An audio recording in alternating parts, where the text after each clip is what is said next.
you what's going on. Yeah. Sorry, I pushed the button like a little early, but my finger just went blah like on the fucking mouse.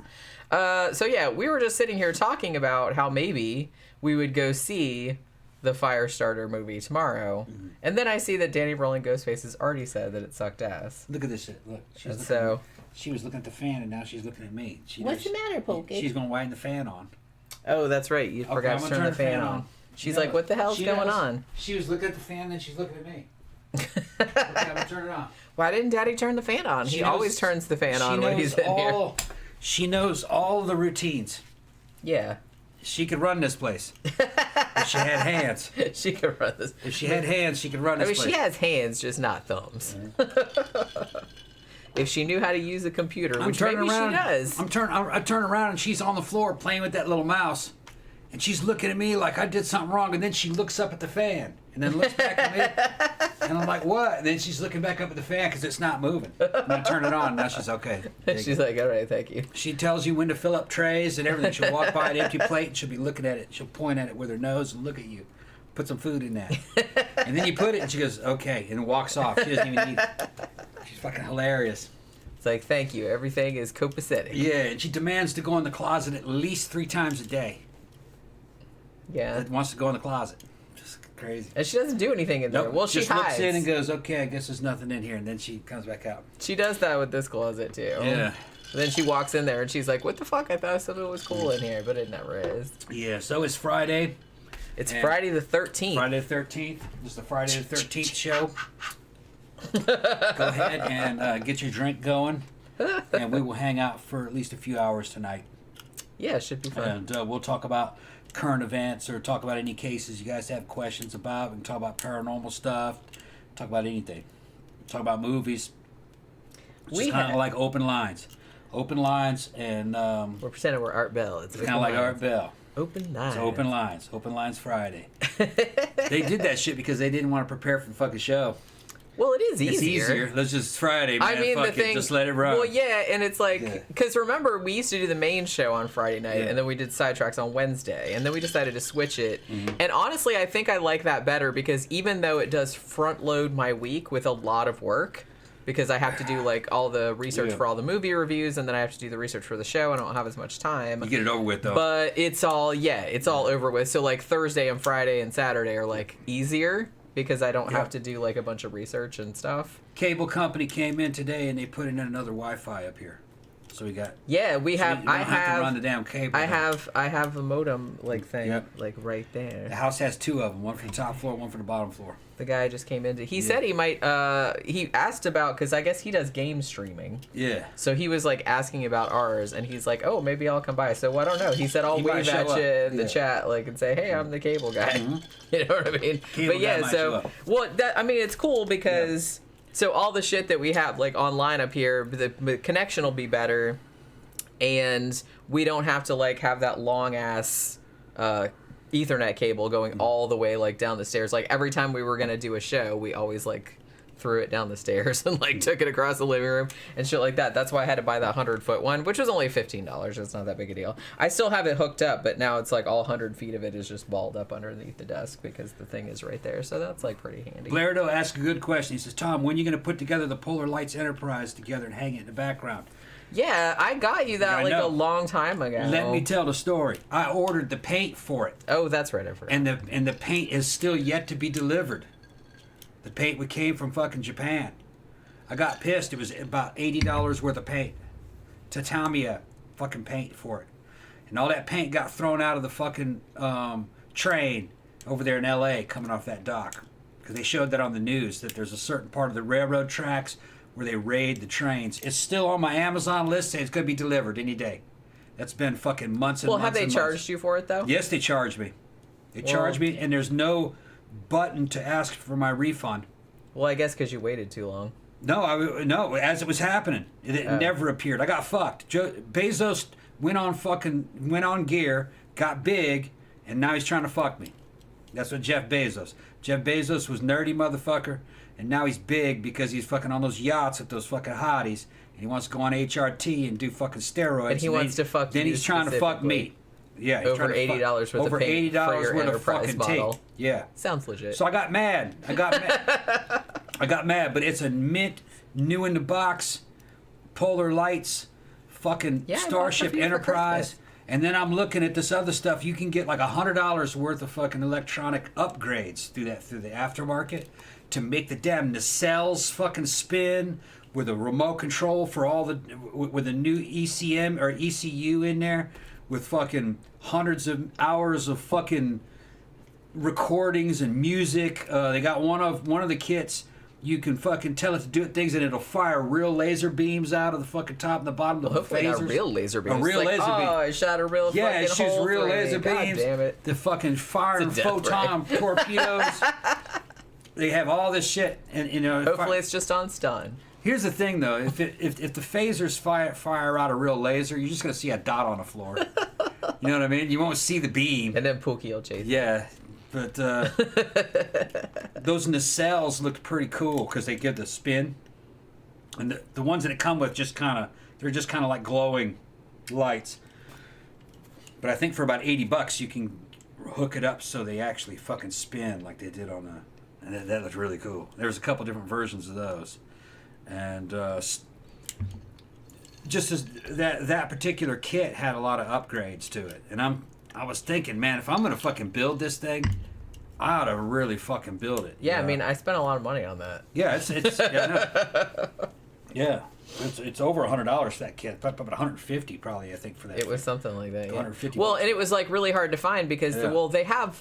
It wasn't so much that hard to find; it's just hard to wait because they have. You know how Trekkies are, and I'm not hating, like, because I love the original series too, but they have really detailed models of like every iteration of the Enterprise and the shuttlecrafts, and it was like every single thing that was on Star Trek, they have a model of that. Yeah. So you always have to like make sure that you get like the right one because it's like, no, that's the one that from fucking Star Trek Enterprise, and that's the one from Next Generation. You have to make sure you get like the fucking numbers. This is the one from the original series. This is Kirk's old one from the show.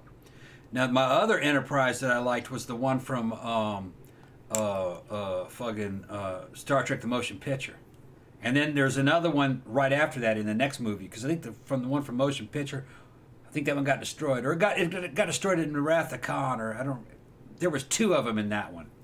I don't remember exactly what happened, but that one from Motion Picture and Wrath of Khan, that was a good one. That was a good fucking Enterprise way it looked. I remember when I first saw it as a kid, I thought it looked funny because it didn't look like the one from the TV show, but it grew on me.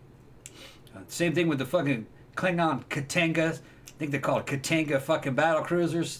Those always look good. I like the one from the original show, and I like the one from the movies.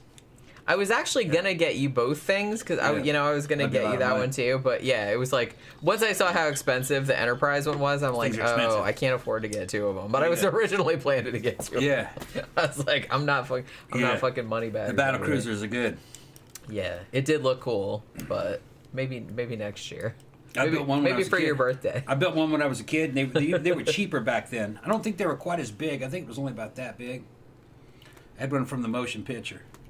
And I think they were only about $15, which was kind of a lot of money in the early 80s. I think it was late 70s, early 80s that I bought that one. Pretty. But they were real simple. They were mostly something you just painted. Yeah. I painted the shit out of them when I was a kid. My vision, of course, was really good.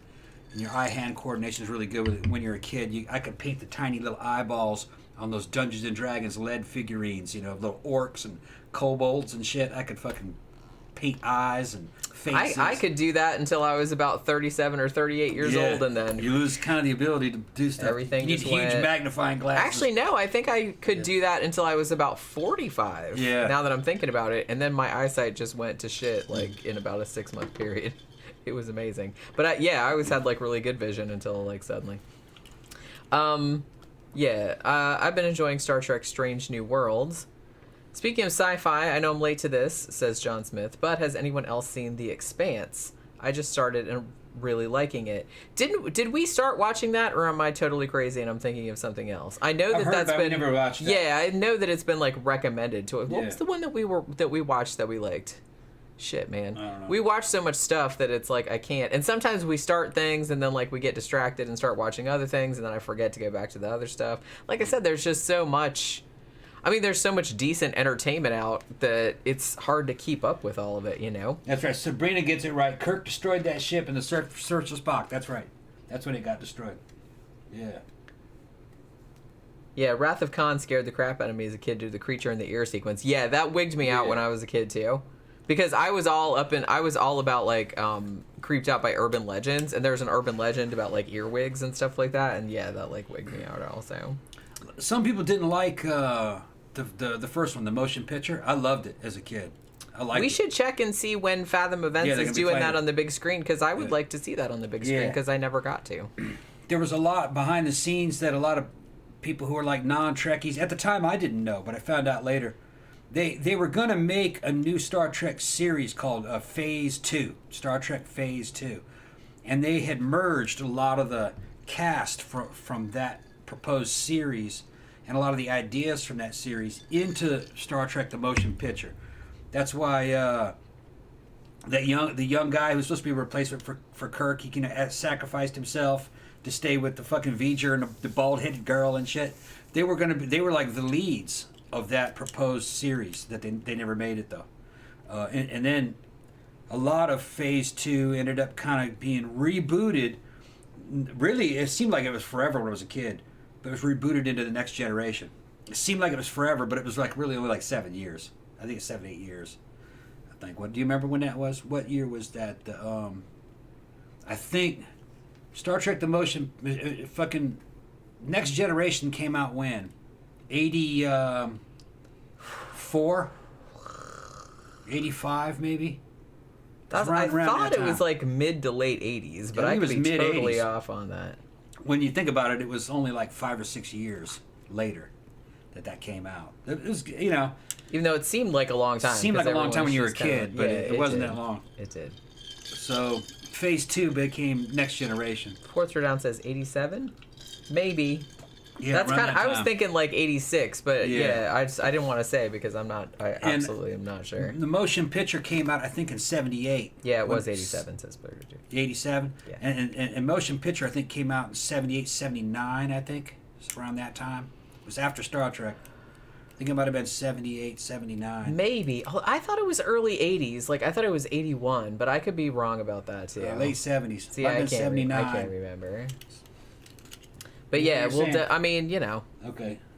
Yeah, when did the original, like, Star Trek the Motion Picture come out? I think it was, late 70s. I think. That's why I remembered it. I thought it was early 80s. But like I said, it was only a few years, but I'm willing to concede that I could be totally wrong. From the point of view of a kid, it was forever.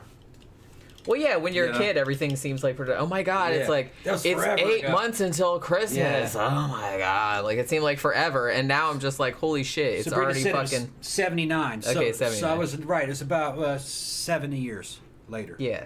And that's what happened to, Star Trek Phase 2. DJ Maniac said, check your DMs. I sent you pics of my custom Nicolas Cage action figure from Mandy about an hour ago. All right. Oh, shit. I'm going to have to check that out. I don't know if he sent it to you or if he sent it to me. He might have sent it to, like, the 13 o'clock show, which is on my thing. But, yeah, late 70s promotion picture, yeah. For some reason, I thought it was, like, 1980. But, I wasn't that far off, I guess.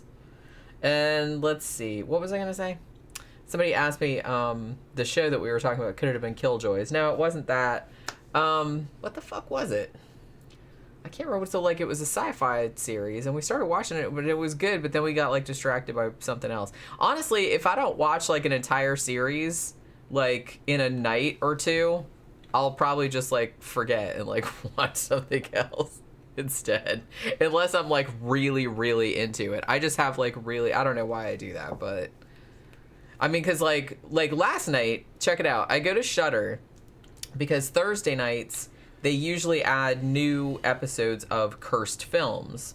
But I noticed that I guess the season is over of cursed films, season 2 or season 3 or whatever it is, because the last one that was on there was Cannibal Holocaust, and I saw that one last week. So I was like, okay, well, I guess that season is over. But then I noticed that Shudder had also added season 3 of Eli Roth's History of Horror, and I was like, oh, well, there's my evening sorted. So I just sat there and watched every single episode. I think it was what was it? I think it was 6 episodes, and they were each about 45 minutes long. I really, really like that series, to be honest with you. It's not, they can't do like a lot with it because it was originally on AMC, I guess.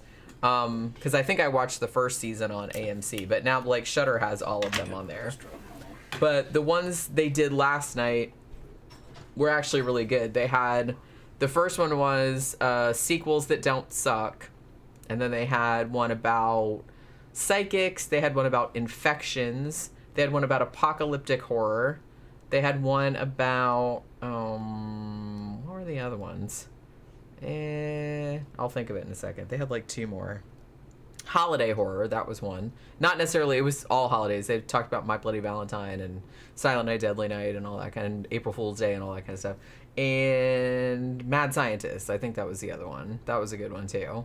But yeah, that's a good show. They get like a lot of people like to come in there and like talk on that. So I was really into that. It's on your personal one. Okay, so all right, we'll find out. We'll see it. Yeah, Cannibal Holocaust this week. See, but I saw that one last Thursday though. So I think that was the last one.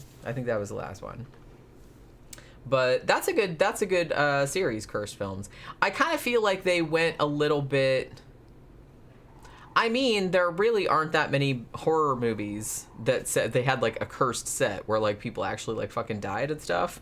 Like they did, but I don't think there's like enough, but it's interesting in its own right. They just kind of went the direction of, well, we're going to talk about sort of iconic cult films, horror films that had like really troubled productions. And that's fine with me. You know what I'm saying? So when they talked about Cannibal Holocaust, they talked about obviously like what's his fucking name?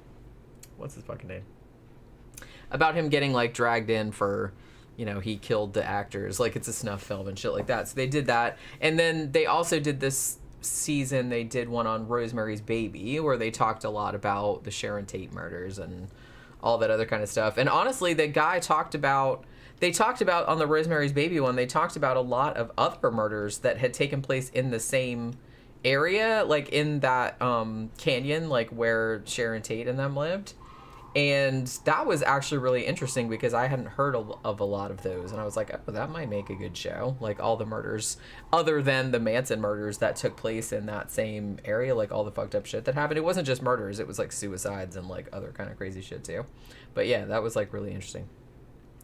Murder Hornet. Mexican Marine was ready to shoot me. Oh my goodness. Okay, well. I want to do a horror film called Arbor Day about a killer tree. You know what? I'm amazed that hasn't been done. I mean, I kind of feel like somebody must have made an Arbor Day horror movie. Somebody must have. Let's go check Tubi right now and see if there's got to be an Arbor Day horror movie about a killer tree. There absolutely has to be. But yeah, the holiday one, they kind of talked about. It's kind of good because they only have 45 minutes. So what they usually do is they'll kind of like skim over and like show you examples, but then they'll kind of like focus on 4 or 5 like for a longer period of time. So on this one, they talked about Halloween at first, and then they talked about Mother's Day, which is funny because Brandon Tennell just did a show about that. Then they talked about April Fool's Day, which is one of my favorites from the 80s. Then they talked about Silent Night, Deadly Night. And they talked about Black Christmas, and they talked about Terror Train because that one happened on New Year's. I think we like reviewed that one not too long ago. But then they kind of went into like all the other. Oh, and they talked about My Bloody Valentine, if I didn't say that, that's a great fucking movie. We use Tubi daily. Tubi, I have to say, I mean, they have everything. Like, I always check that first because even though they have like a few commercials and stuff, they have a massive library. I don't know how they fucking manage it, but especially horror movies, and like they have a fuck ton of other stuff too, especially like TV series and shit like that. I always check that first because 90% of the time, like Tubi will probably have it, like the movie that I'm looking for. Like not always, but they have so much stuff. In fact, the only thing that I will complain about with Tubi is that the search function, I mean, unless you know exactly what you're looking for, you really got to wade through a bunch of stuff. Because it's you just go to the category horror and there's like 40 bajillion movies. They're not alphabetical. They're not like in subgenres. Nothing like, they're not, by year or anything like that. So it's just kind of like you just have to skim through until you find what you want. Like I said, unless you're looking for something like specific. So it is kind of a pain when you're just kind of trying to scroll through and find something to watch. But, Blairdo was saying that he saw that Phase 2, Star Trek Phase 2 didn't look too good based on the damn photos of the sets and stuff. I don't remember all the details about Phase 2. But if I remember correctly, they didn't shoot anything for Phase 2. Phase 2 is kind of like just in development. Kind of like in development hell in a certain way. And I think they started to make certain things for it, but I don't think it was... I think it were kind of more like concept type stuff to get the money together. And then once they kind of had money together, they realized that the money might be better spent. If they actually just made a Star Trek movie, they might get a better return on it. Paramount had something to do with it. So all the money started to get diverted away from that project, and it went into the motion picture. And evidently they had some contracts or something with certain people that were going to be cast for Phase 2, and it kind of behooved Paramount to put them in the movie too. And now they kind of had two casts of the Enterprise that they now have to write into it, and but they kind of wrote a story around that, and the movie was profitable enough to where doing movies was better than doing a series. But then evidently it kind of came back around. They said, you know what, this is a big enough franchise where we could do a series and have movies. So I guess the movies kind of revived interest in Star Trek. And when they went to Next Generation, a lot of the ideas that started off Next Generation actually kind of came from Phase 2. But I'll be honest, I don't really like some people are like what the fuck are you talking about? They fell into Star Trek because of Next Generation. I wasn't a big fan of Next Generation. I mean, I watched the whole thing, I would say. They had... The first 2 seasons were fucking really bad. You didn't really know they were bad because you were a kid and you were kind of starved from seeing it, but it's almost kind of incoherent, weird shit happened. Everything was like a standalone. Later, it really started to pull together, it got a little bit better, but then it became real soapy. And... it kind of lost me. Although they'd had some really good seasons, especially when all the Borg stuff started to come in. They had some stuff with the Klingons, and the way that some of the shit that they were going through.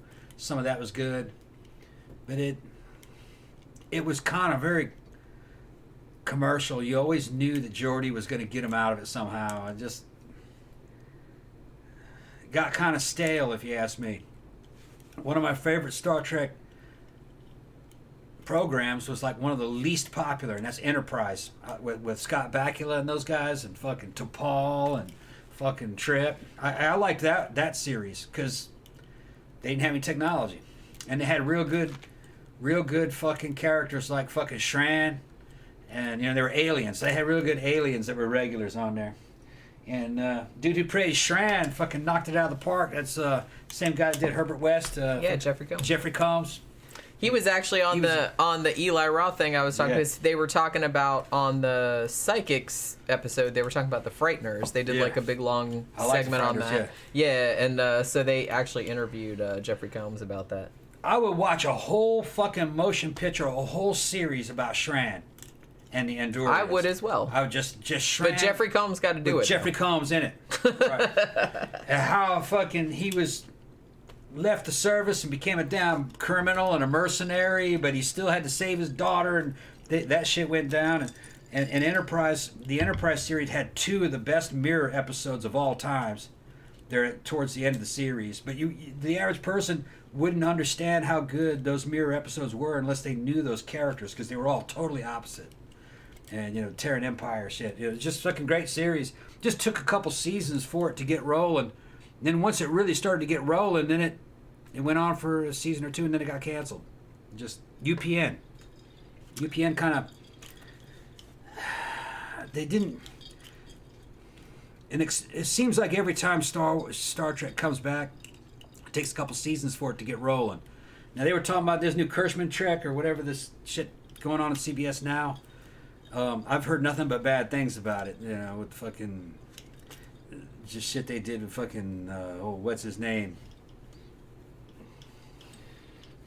Captain... Not Riker, but the other guy. Captain Picard. And it just looks really lame. I don't want to ruin my memories of Star Trek. The best new Star Trek is Star Trek Continues, man. Fucking, which is, you know, fan made, and that's just like going back the final season of the old episodes with Kirk and Spock, and you got fucking made with love, man. Just a real good final season. John Smith says, I love April Fool's Day, but that would be the end of a friendship if someone played that trick on me. Same.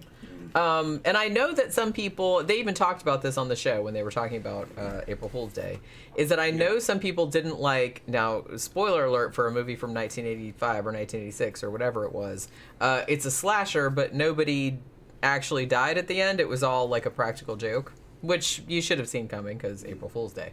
But I didn't even mind that. Because I think the thing that I liked the most about it was the cast. Like, I really, like, it had a great fucking cast. And I really liked the way that, because, yeah, Biff Tannen was in it. A lot of people were in it. Like, Amy Steele from Friday the 13th Part 2 was in it. Fucking tons of people were in it. The chick from Valley Girl was in it. All these people were in it. And they were, like, really, really good, like, interacting with each other. So I think that was, like, my favorite part more than, like, even the slasher stuff. Because it wasn't really that gory. It had like a little bit of gore, but that's about it. Guys are showing love for Deep Space Nine. Every Deep Space Nine episode I saw, I thought was great. But I was in the Army when a lot of that was happening, or busy, and I was never able to watch the entire series. But it looked really good too. But I could also tell it was going. That one was getting kind of soapy also. But at least it seemed like it was. But I imagine if you watch it from the very beginning and watch it all the way through, you'd probably get hung up on it. So maybe if I ever have time, I'll go back and watch that. And then I got some other people talking about that they were fans of Shran too. I don't know, man. Fucking, I like Shran. I thought Shran was one of the best characters of all of Star Trek, up there with Spock. You didn't get enough of Shran.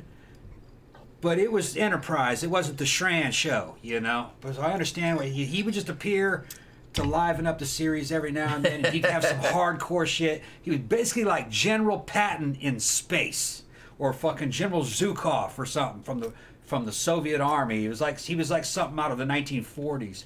And fucking Jeffrey Combs just fucking nailed it with that character. He did a lot of good characters, Deep Space Nine, and he'd always show up to save Star Trek, playing some Cardassian something or other, or one of these Jem'Hadar motherfuckers, and raising his damn children out of pods and giving them secret sauce and shit. You guys know what I'm talking about. I don't remember the name of all that stuff. I'm not, you know. But anyway, he would show up and he would do a great job. But his Shran, and then he fell in love with this first officer, and the female Andorians are like all tall, and all the males are little short fucks like me and shit. I fucking like that shit. The males are all short and the women were all tall. I thought that was pretty cool. And then, then he takes him back to Andoria. It's all the fucking ice planet and boiling hot worms falling out of the ice. And just, yeah, that was a good character. I would watch. I don't know about you, man. You can put it in the comment section. I would love to see an entire series based around Shran. I don't think he has a fan base, but it would... A whole series based on Shran. I don't know, you might be surprised. I mean, if they kind of like targeted it toward, sci-fi, like Star Trek fans, but also a little bit toward horror fans as well. Yeah. You'd probably like, because everybody loves Jeffrey Combs. Like, all the horror fans love Jeffrey Combs. This is the problem with some of the Star Trek. They're trying to replicate Starship Enterprise with Kirk a lot, because that's really the archetype. The problem with that is that he's human. Why not do the whole thing where it's a Star Trek episode where there are no humans on it at all? There's just none. It's just these Andorians, all right, with Shran and his ship. and they're going to these fucked up places that humans wouldn't go to, and they're dealing with a corrupt government that's making them do things that they don't want to do, because that's really what Shran's whole fucking thing is. They're making me do this. I don't believe in it, but they're making me do it, and that would have been a great series of kind of like almost like a mirror episode of Star Trek, where they got to do this spaceship stuff, man, and it's not all that cool. You know what I mean? And they somehow have to save the situation, even though the guys in charge of them are a bunch of fucking corrupt gangsters. That'd be a great series. I mean, I think it would, honestly. Yeah. Like I said, if they did it more, again, targeting to Star Trek fans, but also targeting toward like the horror market a little bit, then you'd probably get like a wider thing. Because like I said, Jeffrey Combs, I kind of feel like him and like Bruce Campbell and like Brad Dourif, and there's all these like great character actors that don't really get appreciated in more mainstream films and stuff like that, but horror fans fucking love them. Yeah. And I think that's like pretty fucking cool. So they have like a large fan base, though. I mean, I think Shran would be great because Shran would appeal to the guys that liked Kirk. He'd be like Kirk, but he was an alien. Yeah. It'd be I'd watch that. Yeah. I'm not gonna lie. There's no reason to have any humans in the fucking series. Yeah, fuck humans. You want to put that somewhere deep in space where humans aren't. You know what I mean? Just to keep it interesting. You see humans every day. Now the writers. Yeah, humans are boring. Yeah, but the writers would come. Well, no, we got to have representation. People have to see themselves in these characters. No, they don't. No, they fucking don't. If I'm gonna watch a fucking samurai movie, there better not be any white people in it. You know what I mean? I'm gonna watch fucking Zatoichi. You know what I mean? With fucking Katsushin fucking playing Zatoichi. That's what I want to see. I'm paying to see Japan back in the Tokugawa period. There's not going to be any white people or black people in that. All right? It's just going to be just Japanese people. That's what I'm paying to see. Well, if I'm going to watch a fucking something about Shran on another planet fucking doing it, there better not even be any humans in this. You know what I'm talking about? I don't want to see a single fucking human in the show. Humans are back on planet Earth. All right? We're on another planet. We're escaping from humans. Okay? And we can't stand these. Just stay over there. Exactly. That was what was so good about the Northmen. There was no modern people in the Northmen at all. Normally, when you have some shit about Rome or this and that, it's basically modern people in an ancient setting. Northmen took you into the fucking mentality of these fucking barbarians, basically, of what they were thinking. They're showing you what they're thinking. Valkyries and fucking fights between gods and fucking supernatural stuff happening. And I would imagine if you're a fucking Viking berserker, your imagination is a part of your reality. You know what I mean? You probably can't really tell too much between what you imagined and what really happened. So, because it was a spiritual world that they were dealing with. I just thought it was great. They transported me to that time. I wasn't there to see myself in any of this other shit. It was very immersive. It was very. And I wanted to see them. I didn't want to see me, or people I know. I want to go to this other world. It depends on the story. Yeah, it does depend on the story. Depends on the world. Yeah. If the story is taking you away from here, it can't be like this place. It's got to be different. Well, and we talked about this before. How some actors just have a look where they can't play period pieces. Yeah. Like, because they don't, like, you don't buy that they're from that era no matter what they do. Like, no matter what clothes they put them in or whatever haircut they give them. Like, sometimes you still know that that's a modern person. And I don't even know why that is. I can't really put my finger on it. I think that was maybe one of the problems. Well, one of the problems. With, like, for example, like Keanu Reeves in the Dracula movie. Not just the accent, but he just always strikes me as a modern person. Like, you know what I mean? And that's no dig on, like, actors. Like, some actors have strengths and weaknesses. Some people can play, like, hey, I'm from the 16th century, and you buy it. Some people just can't, They just look too modern, or there's something about their whole aura that just is just saying that I am not really a person from this, like, ancient time period. You know what I'm saying? So it's kind of hard to get right. But yeah, the Northman, they did a really good job with that, because all of those people, I kind of forgot that, I mean, like I knew they were actors because some of them were recognizable, like Ethan Hawke and Nicole Kidman and stuff, but and Anya Taylor-Joy, and I recognized them, but you kind of forgot that they were actors. Like you kind of got so into it because they looked like they were from that era and from that time period. You know what I'm saying? Yeah. Yeah, Holy Persian Doom says, the humans are predictable. Yeah, they're predictable, and you understand how they're going to react and how they're going to imagine things. If you had a series where it's just nothing but Andorians on there and Shran, they're going to be able to do some things. You're like, what the fuck? Because they have their own legends and their own culture and their own sense of morality and why they're like this. And the audience needs to see that and be immersed in that type of thing. A totally alternate perception of reality. That's a lot more fun. I mean, it's still going to be human-centric because humans wrote it, obviously. But, you write around it. But you can have a lot of fun with that because you can just kind of like go hog wild. Yeah, because there was some shit where in that particular series with Enterprise with Shran, fucking Archer, who's the captain of the Enterprise, finds out that there's a relationship going on between Shran and the first officer, who's a white-haired fucking blue chick with antennas, who's probably about almost nearly a foot taller than, not a foot, but probably about a good 8 inches taller than him. And he's like, so this is allowed? And he goes, I couldn't resist. He said, well, what do you mean? It was just, I couldn't say no. He said, what do you mean? And he goes, you don't understand how it is with us. You know what I mean? It's not possible. Yeah, I think he said, for my own safety, I couldn't say no. So basically what you're finding out is that she raped him. She's like a praying mantis. Yeah. There's she jumped on him and then bites his head off. It's like the praying mantis that you have. If she chooses you, there's no choice, because she might kill you if you. But he did love her though. But that's evidently kind of violence happened first, and then you kind of bond with them, and then that was like a trip because the rest of him was pretty human. But then you find out that shit was backwards, which I thought that was a fucking nice touch. Where no, the men were not the aggressors in these relationships; the females were.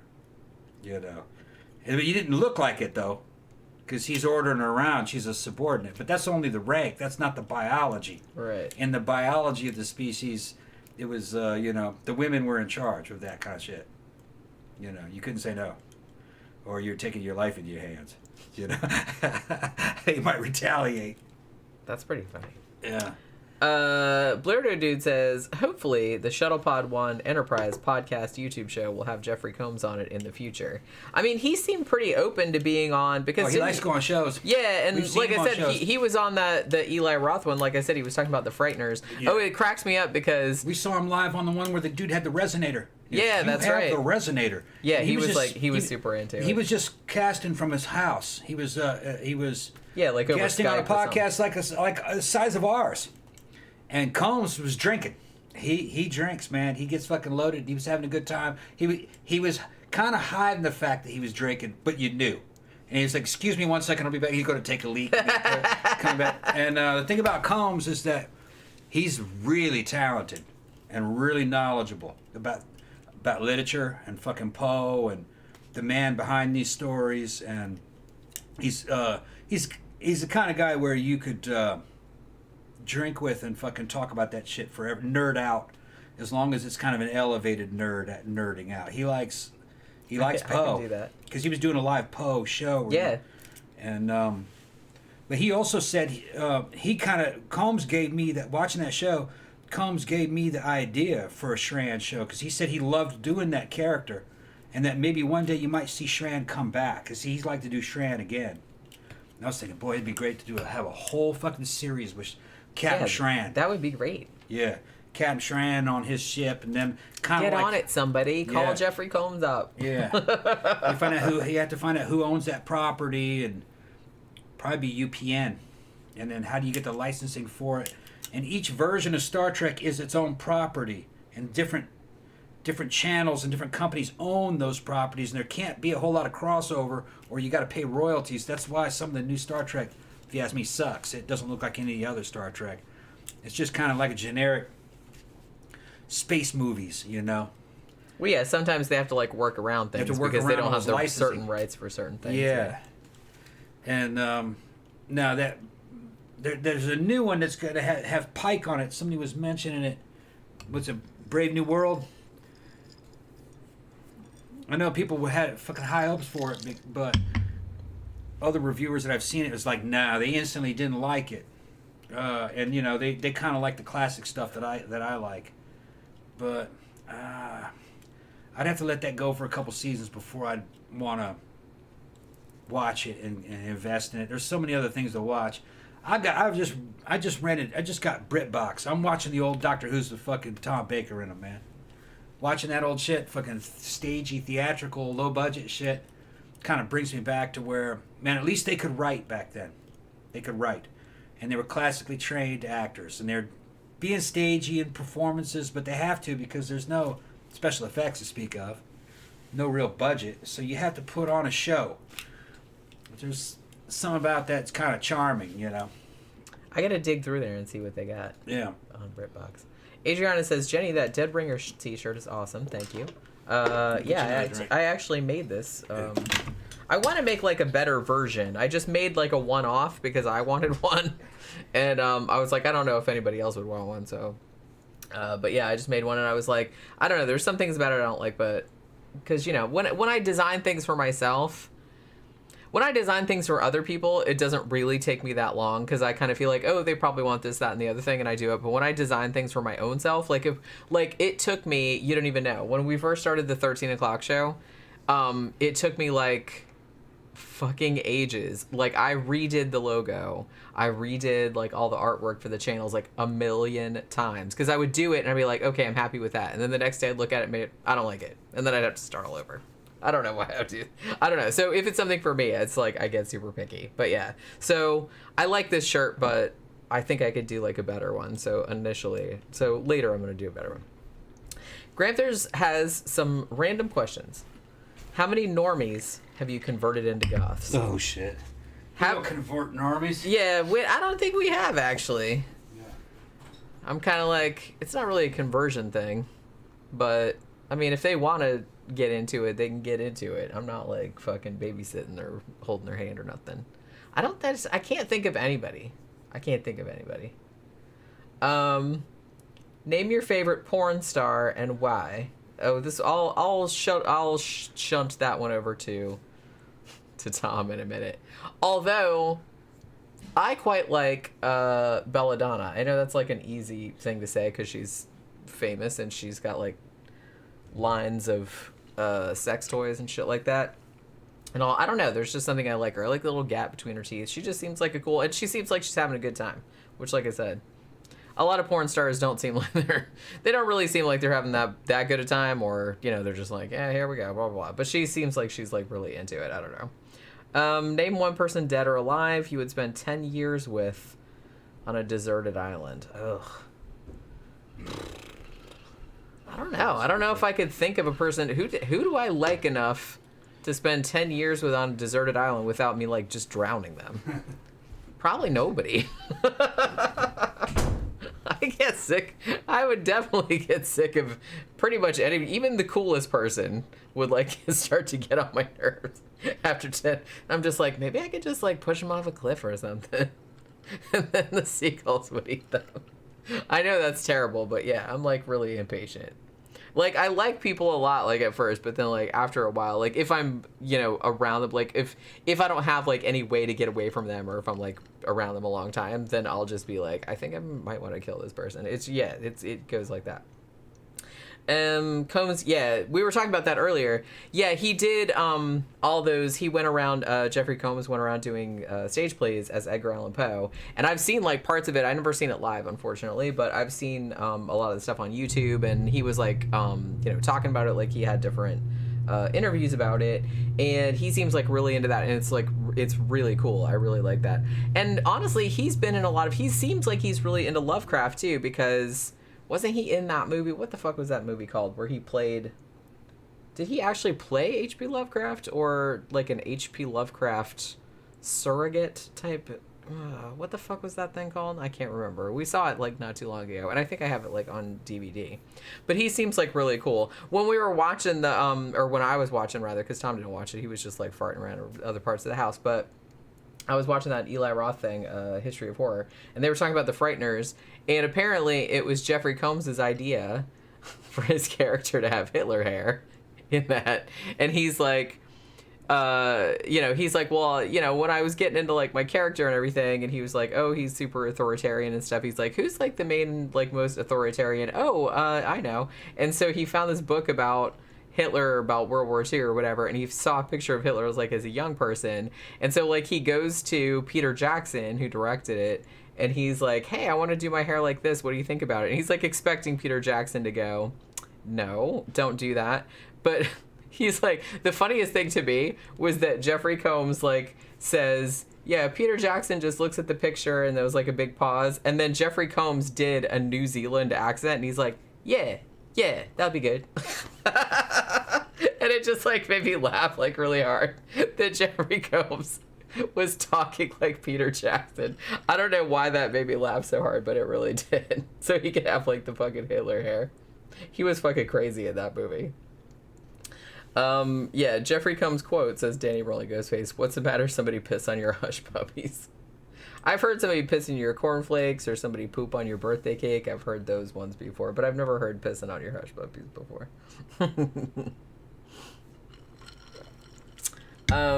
Oracle said a friend of mine saw him in the Poe play.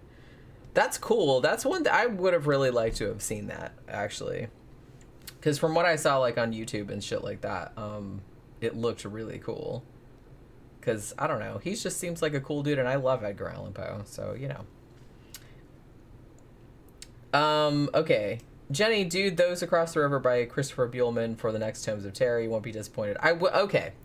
I will tell you, though, that I started reading, not that book, but I started reading another Christopher Buehlman book, and I DNF'd it. I was like reading it because I was going to review it, and then I was just like, I'm just really not into this at all.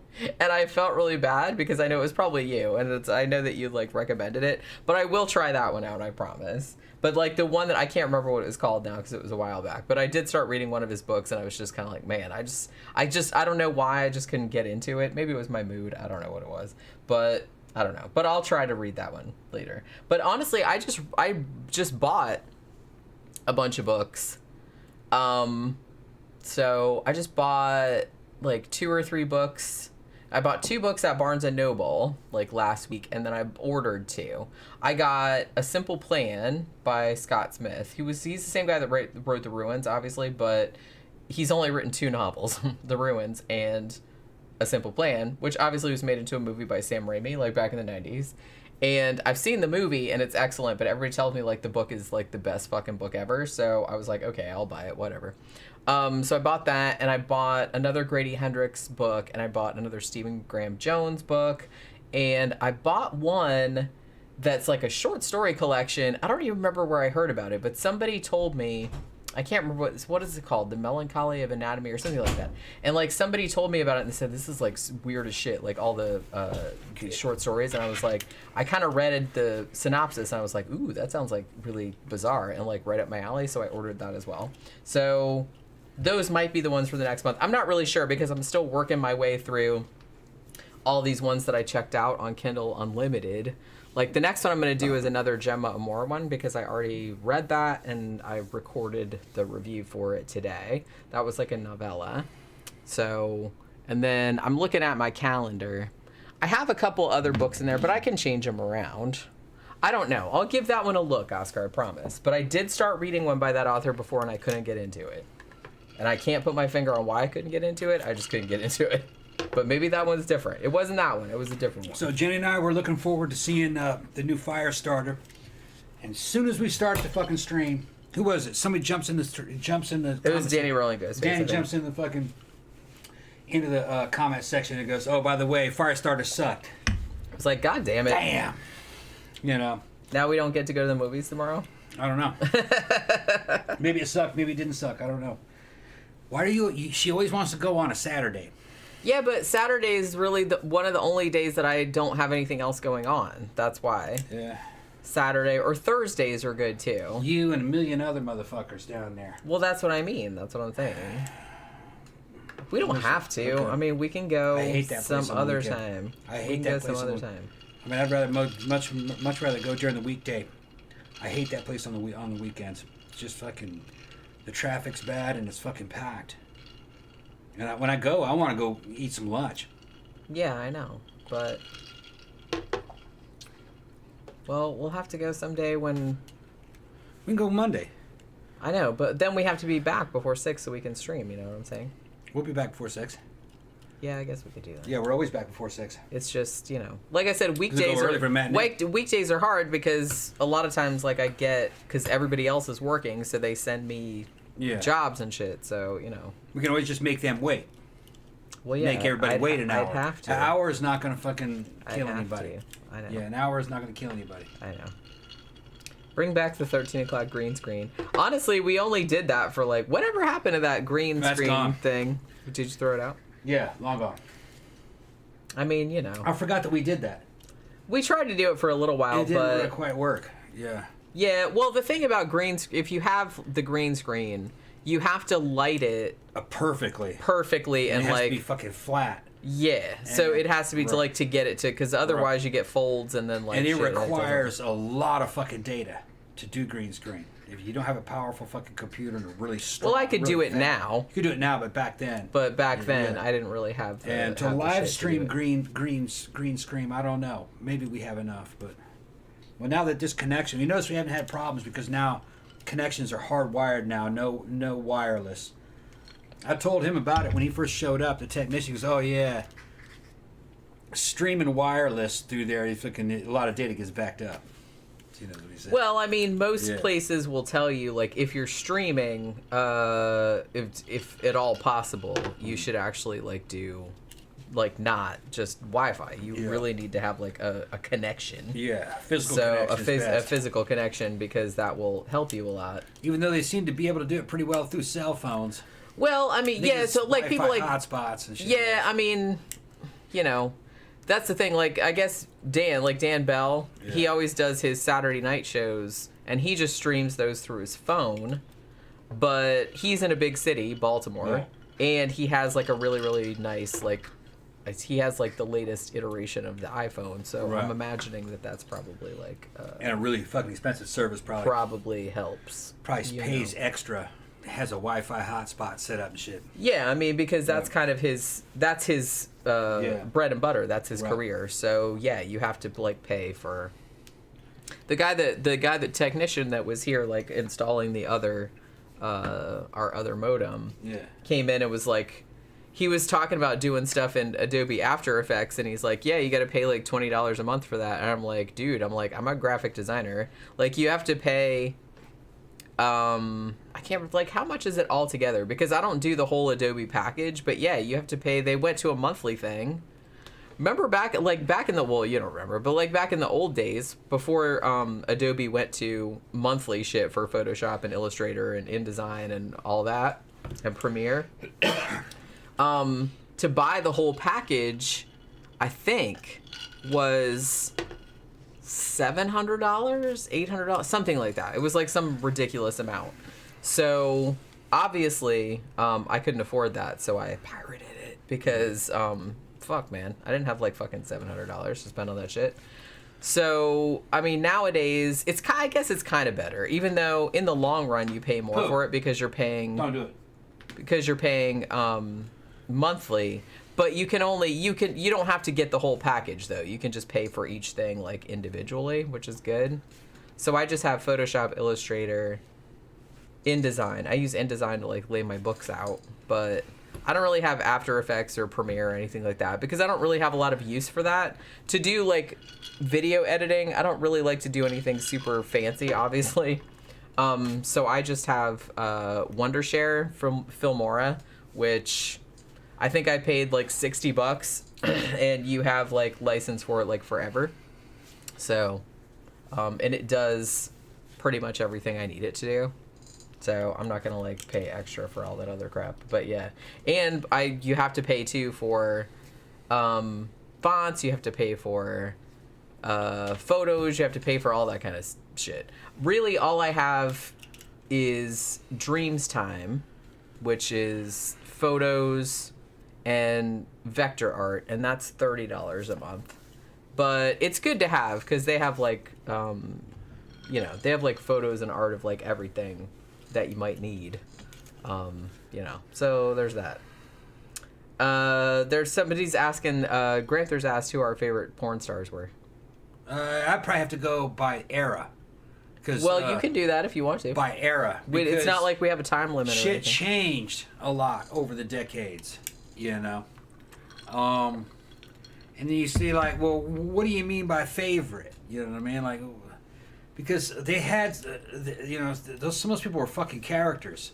Just go back and watch some of those movies, like fucking, what was the one about the porn stars? Fucking, it's kind of loosely based on real porn. Yeah, loosely based on fucking John Holmes. What's the name of that movie? Boogie Nights? Boogie Nights, yeah. Yeah.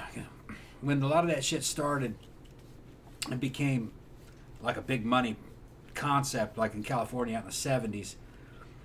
There weren't very many people doing it. So they made a lot of money. And they were stars kind of like of the underground in their own right. They were crazy, a lot of fucking crazy. But they were funny,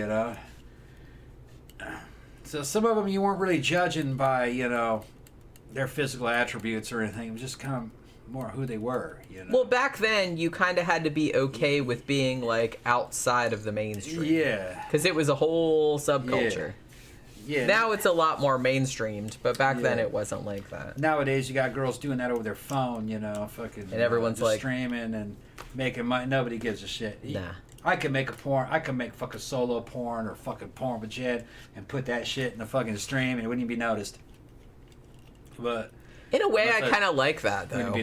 I mean, it was kind of cooler back then because it seemed like it was kind of sleazy and like underground and stuff. And I get that, like that was kind of cooler. But honestly, I think just for society as a whole, I think it's better now that everybody's just kind of like, porn, whatever. Yeah. I think people got too upset about it, like back in the day. Like everyone got all, oh my god, it's pornography. Yeah. Now everybody's just like, and. In the 70s, a lot of them seemed kind of samey. Me and my friends didn't really notice any of them until the 80s, especially up in Brazil. High school boys all watched porn. They all knew the names of those fucking stars. We liked Tracy Lords, and we didn't even know she was underage. Because she didn't look underage. Yeah, a lot of people said said they didn't know. I don't know if they actually did. No, we didn't know. How would we know? I'm not talking about you. I'm just talking about like people that made the movie. Yeah. But no, the public didn't know. She looked like a 21, 22, 23-year-old She did look, I wouldn't have known that she was underage. But we liked Tracy Lords. She was a fucking superstar. She was cute. And she kind of had a personality. Her and Ginger Lynn had personalities for the 80s. You know what I mean? Because, shit was still very fucking stagey and studio-ish. There was no such thing as reality television. People really were not being who they were on screen. Everything was a performance.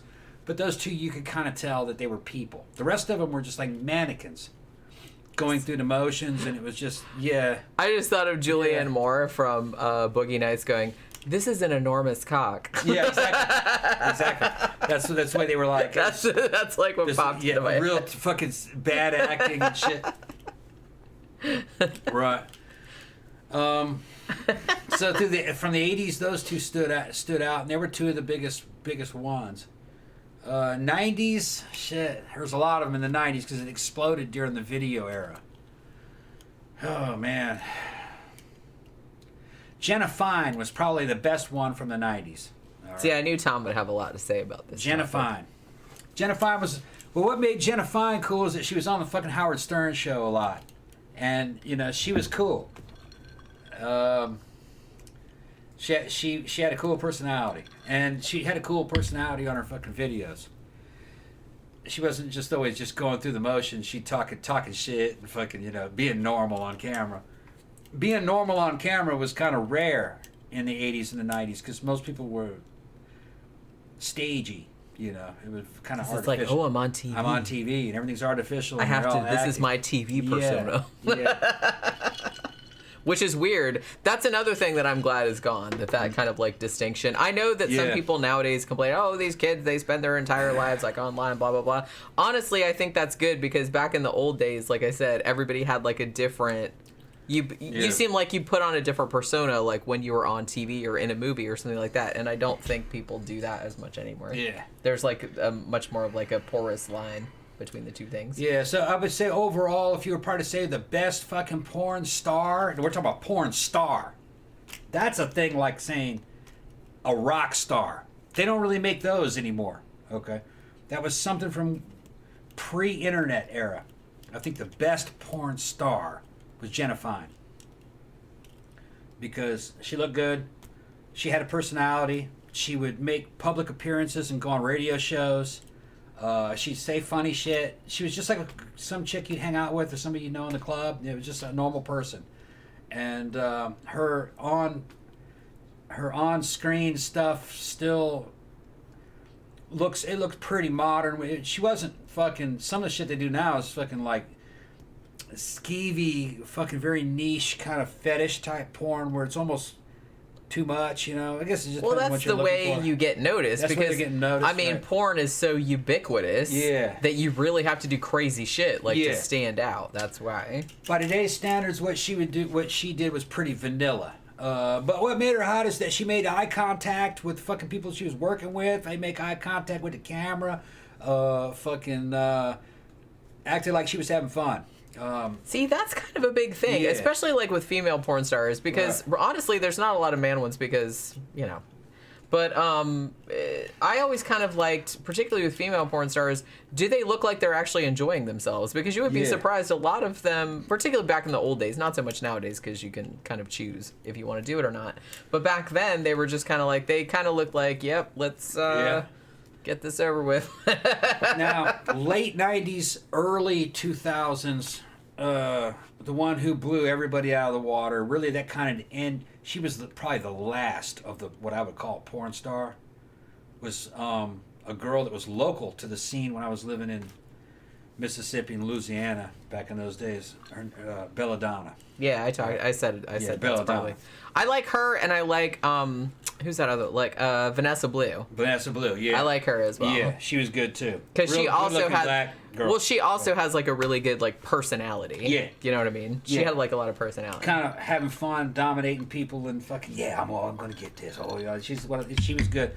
She was kind of like, she was married to Lexington Steele. Yeah, he was like Lexington Steele was cool also. Lexington Steele kept winning all these awards and everything because he was the only fucking dude in porn that had any personality. The rest of these dudes. Yeah, it's like a lot of the dudes don't. No, he ain't personality. I guess unless it's gay porn, like people aren't usually watching it for their personalities. But Lexington Steele was this big old fucking black dude, man. Motherfucker's hung, all right? And what fucking, his whole fucking thing was that in many ways he was kind of like the average guy. And he was kind of like average man, mentally. Women would be, these beautiful fucking women are having sex with him and he's looking at the cameras going, oh man, he just can't believe it. No, he can't take it. His whole thing is he can't fucking take it. He can't fucking. He just can't fucking. And then there was the beginning of a reality porn. The cameraman asks us, "How's it going, man? How's it going, Lex?" He's going, "Oh man, oh man." And no, he couldn't take it. Can't take it. And he was married to Vanessa, and there's scenes of those two together. Fucking dynamite. Just, you don't believe me? Google the shit. Yeah. Lexington Steele and Vanessa Blue. Yeah. Yes. Those ones are good. Yeah, and they're both built, and they're married, and they're fucking doing all kinds of shit. And she's going, "Oh, you think you a bad big dick motherfucker?" And he's losing it, going, "Oh, you think you?" Yeah, they're super funny. They're fucking hilarious. They're both sexy. They broke up though. Oh, it makes me sad. Yeah, they broke up. That makes me sad. And then I forgot about Vanessa and him though. Yeah, Vanessa too. But fucking probably the last of the fucking. I probably ran into Belladonna because she was hanging out in the French Quarter same time me and my ex-wife were. So she was a goth chick. So I probably know who that is, but didn't recognize her. All right, or didn't know who she was at that time. No, because I really, when I was going through that first marriage and everything, fucking porn kind of dropped off for a couple years there. I kind of lost touch with all that shit. I had too many things going on at that time. She might have been famous. Well, she would have been pretty famous at that time, and she was still in that area. But I think, wait a minute. No, she wasn't famous at that time. So chances are I would have met her, and she wouldn't have been famous, so I wouldn't know who it was. Because we'd meet everybody. Yeah. Down at the Crystal, and fucking, for all I know, she was at fucking Pierre's place, the fucking convent. Yeah, but because she wasn't famous. She wasn't famous at that time. Like, you wouldn't know who she was.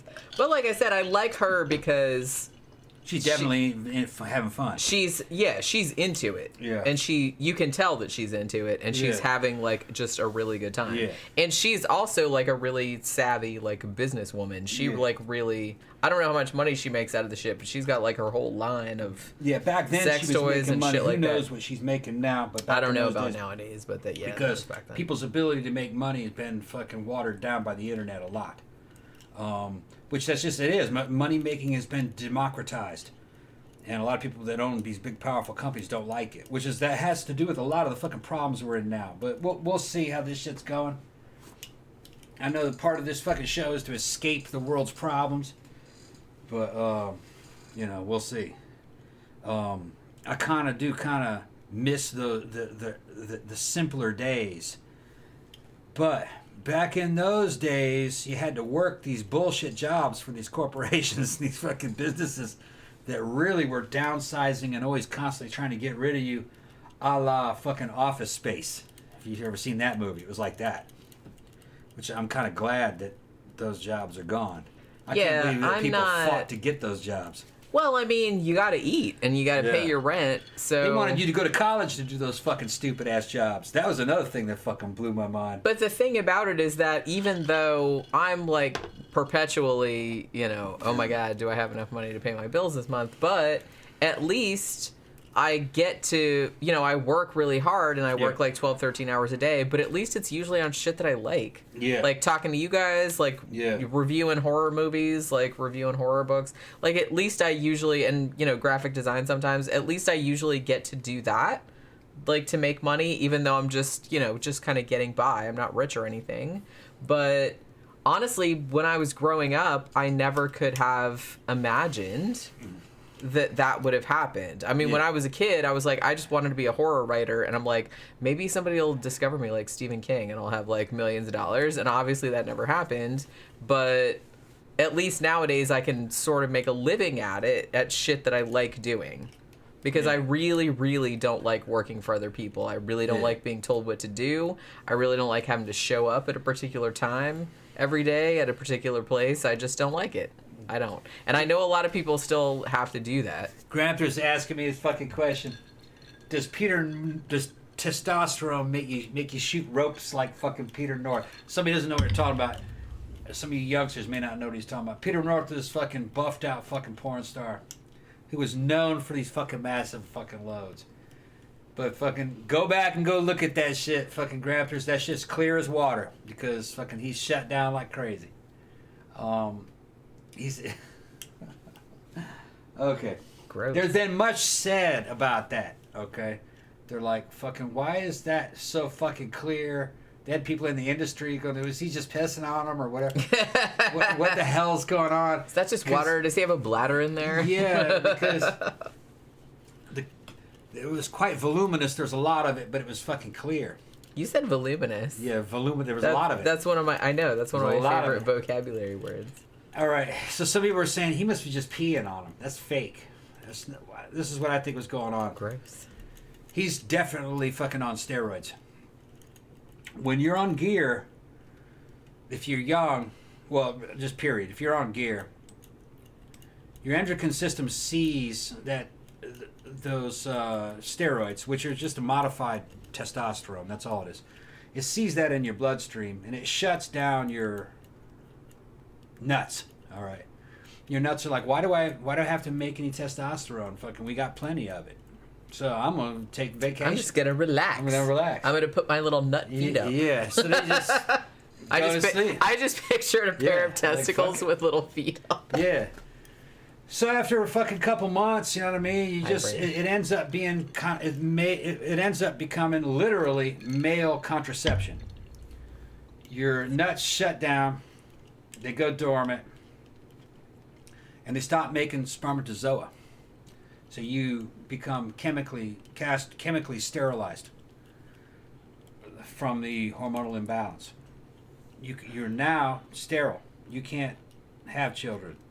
Your nuts aren't making any fucking testosterone, and they aren't making any sperm either. But your prostate gland is still making seminal fluids. Okay, so that's what you're seeing, I believe. Although some guys, when they're older, when they're totally shut down, there isn't even any fluids at all. Okay, but with a young guy, it might be, because Peter North was young at that time, might be that you still might make semen, which is just a clear fluid, like a lubricant. So that's probably what you're seeing there. So no sperm, but semen. Sounds technical. It sounds all medical and shit. That's gross. But that's what I believe you're saying. It's not gross. That's the proper nomenclature. Yeah. I know it sounds gross. But most guys, when they get shut down, not only does the fucking sperm stop being produced, the semen stops being produced too. So when you reach orgasm, nothing at all comes out. It's called shooting blanks. You just shoot blanks. Nothing comes out. Which that's not a problem, you know. It's just that's why there is no male birth control pill.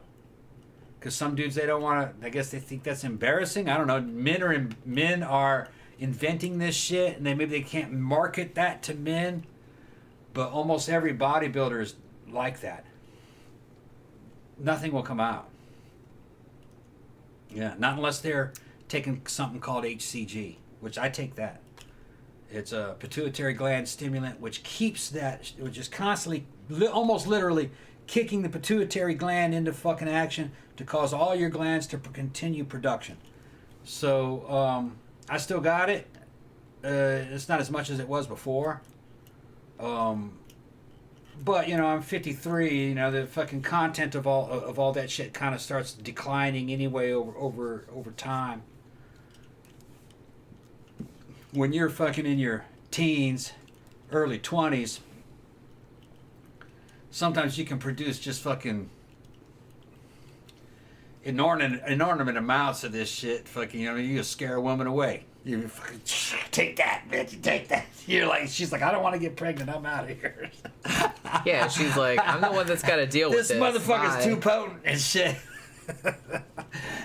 And the way the abortion laws are going, I'm just like, no, women think that shit's cool. I'm out of here. Women think that shit's cool. It's just no, they don't. Younger women think that shit's real cool. But do they? Yeah, according to them. I never heard that. Yeah, that's what's gonna happen. I've seen fucking. Maybe they just don't try to get. Maybe they just told you that, like, to make. Oh, look at that, honey. It was just like so, and they're just like. AJ. Ew. Okay, whatever. Well, you know, we say a lot of stuff to like massage male egos. Is that what it is? Yeah. You really shouldn't have even been with a man. You should have been with a woman, probably. That's how it should have been down with you, probably. You think? I think so. Yeah. I should honestly. We need to get you another girlfriend. Honestly, I'm kind of like I like being on my own. I like my own self. Is that what it is? You like your own self now? Yeah. Okay. Let me go to the restroom. Hold on a second. I need to go too, actually. Yeah, but go. God, I'm so behind with the fucking comments. Yeah, Lala Ward. Oh, that's right. You reminded me. Lirda Dude said, I know this is a long time ago. I'm like really behind. Lala Ward used to be married to Richard Dawkins. That's right. Now, they're not together anymore, right? Are they? Did she die? I don't know. But I remember, because I used to read a lot of like Richard Dawkins stuff, and I remember like them saying, oh my God, she used to be married to like one of the Doctor Who's, and that's like really weird. John Smith said, speaking of Tomes of Terror, my copy of Cunning Folk arrived today. I hope you like it.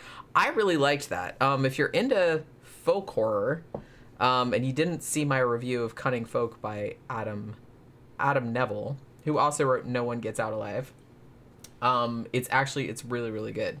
It's folk horror and also like Neighbors from Hell kind of situation. Yeah, I was like really into it. Mango says if it's any consolation, all starter movies will suck. The original did. I don't think the original sucked. It could have been better, but I don't know. I have like a lot of nostalgia for it, I guess. Rebecca says, anyone seen Bone Tomahawk on Netflix? I love Bone Tomahawk. We reviewed that like not too long ago. Literally felt like puking. Yeah. The thing about Bone Tomahawk is that a lot of it is just, it's like a Western, but then like at the end, it just goes like full on gore. You know what I mean? So yeah, but it's good. It's a great movie. I love that fucking movie. We have it. We own it. And we like reviewed it. I've seen it like several times. Yeah, and I honestly still have kind of like a hard time watching that shit. And I've watched more fucked up shit than that, but I don't know why it bothers me a lot in that film, just because I guess it was so fucking realistic, and because it was so, it wasn't like the movie was just like a wall-to-wall gore fest. It was just mostly like a Western with some horror elements, and then all of a sudden, hey, we're slicing a dude in half, and now we're doing that. So, you know, and it's very, very realistic. So yeah, it's like pretty fucked up. And more porn talk. Yeah, what are we doing? Marilyn Chambers is the only say. Yeah, interestingly, when I was just thinking about Marilyn Chambers last night, because the History of Horror show, they were talking about, one of the episodes was called Infections, and they talked about Rabid, the David Cronenberg movie. And so they were talking about Marilyn Chambers. And honestly, I think Marilyn Chambers did a fucking great job in that movie. For being like a porn star, and that was like her first like real movie, quote unquote, if you want to say that, like mainstream movie. And I thought she was fucking great in that. I still haven't seen the Rabid remake. Is it any good? Has anybody seen it? I kind of want to see it, but I've heard like mixed reviews. I'm excited about the new David Cronenberg movie that's coming out, which is called Crimes of the Future. The trailer looks amazing. But I don't know when it's coming out, like in wide release. I guess next month they're showing it at Cannes, the Cannes Film Festival, but I don't know when we're gonna see it. I want to fucking see it, because he hasn't made a new movie since, what was the last one he made? It was like a long time ago. I know his son Brandon has made a couple. You know, he made Possessor, and he made that other one. What was that one called? Antiviral, or whatever that one was called. And his Brandon Cronenberg like has made some amazing ones too, but I don't even remember when like the last time. I know he did Eastern Promises, he did History of Violence. I know he's done one since then. Has he? See, I can't even remember. John Smith says it was your review that made him buy it. I don't know what he's talking about. Cunning Folk. Oh, okay. It's a book. Oh, all right.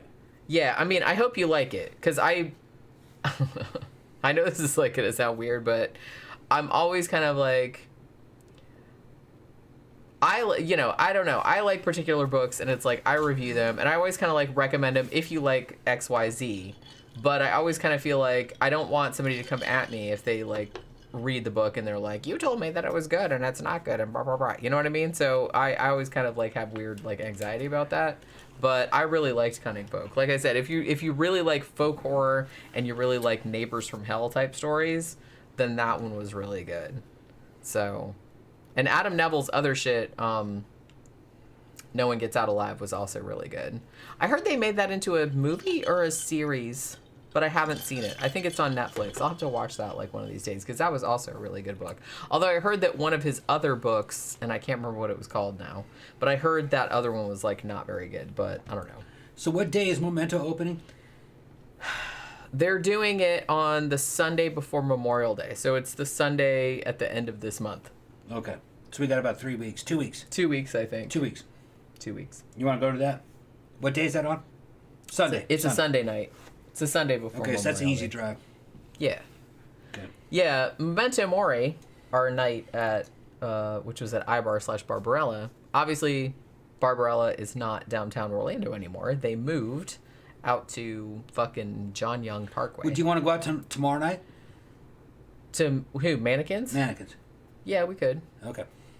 If we're not going to go to the movie, then we'll go out. Let's go to Mannequins. All right, we'll go to them. Yeah, that should be fun. I'd rather dance. Tonight at Mannequins, they're actually doing, it's Friday the 13th, so they're doing a Superstition cosplay You're supposed to dress up like your favorite superstition. I don't know what they're doing tomorrow night, though. I ain't playing that game. I'd never dress up for anything. I know, Tom's no fun. No. No. Spending money for I'm no fun. Yeah. Stardog78 says Jenna Jameson. Yeah, she was kind of like a popular pick. I read her autobiography. You talking about porn star still? Yeah. Okay. I read her autobiography She was hot. a while back. Yeah. And she seemed, I'm sure she wrote it with somebody, but that book was like fascinating. And she was kind of she seemed she was delightful. hot, but she was generic for the time. A lot of them were. Yeah, a lot of them were. Yeah. John Smith says, porno horror crossover. The professor from Cannibal Holocaust is in Debbie Does Dallas. Ooh, Yeah. I didn't even know that. Well. Yeah, they were talking about, Rebecca was talking about Bone Tomahawk, how she just saw it. Yeah, my friend did the sound for that. He's on the show all the time in the comments section. Yeah. Yeah. And then Tammy says, yeah, I only watched it after Tom and Jenny reviewed it and haven't got the nerve up to rewatch it. I really enjoyed the rest of the movie, though. Yeah, most of the movie, you'll be fine. Like, most of the movie is good. But, yeah, when it gets to that one scene, you'll know what I'm talking about. That's pretty fucked up. Yeah. It's pretty hard to watch. He did the sound for it. We went to military school together. Getting all kinds of messages. Yeah, I was like, I got way behind. Yeah. I got way behind. Oh, that fucking Keith sending me shit about Flacca. Yeah, Blitz Phantom said, I was thinking History of Violence is his last movie, but I could be wrong. See, that's what I thought, too. I thought History of Violence was his last one, and that was a long time ago, because I remember seeing that in the fucking theater, and that was ages ago. Yeah. But I don't know if David Cronenberg's made one since then. But like I said, Brandon Cronenberg's made a couple. His first one, I think, was called Antiviral, and I reviewed that, and Possessor, and we reviewed that. And those are both actually excellent. But the new David Cronenberg looks pretty sweet. I mean, it's very Cronenberg-y. So if you are waiting for, like, a return to form... Because I know when he did, like, History of Violence and Eastern Promises, he went, like, more in a crime thriller direction, which was fine with me because those were both really good movies. But I think people were kind of like, when are you going to get back to, like, the body horror and, like, all that fucked up shit you used to? And this looks like he's going to do that. So, I mean, big time. So, I'm into it. Yeah. I'm into it.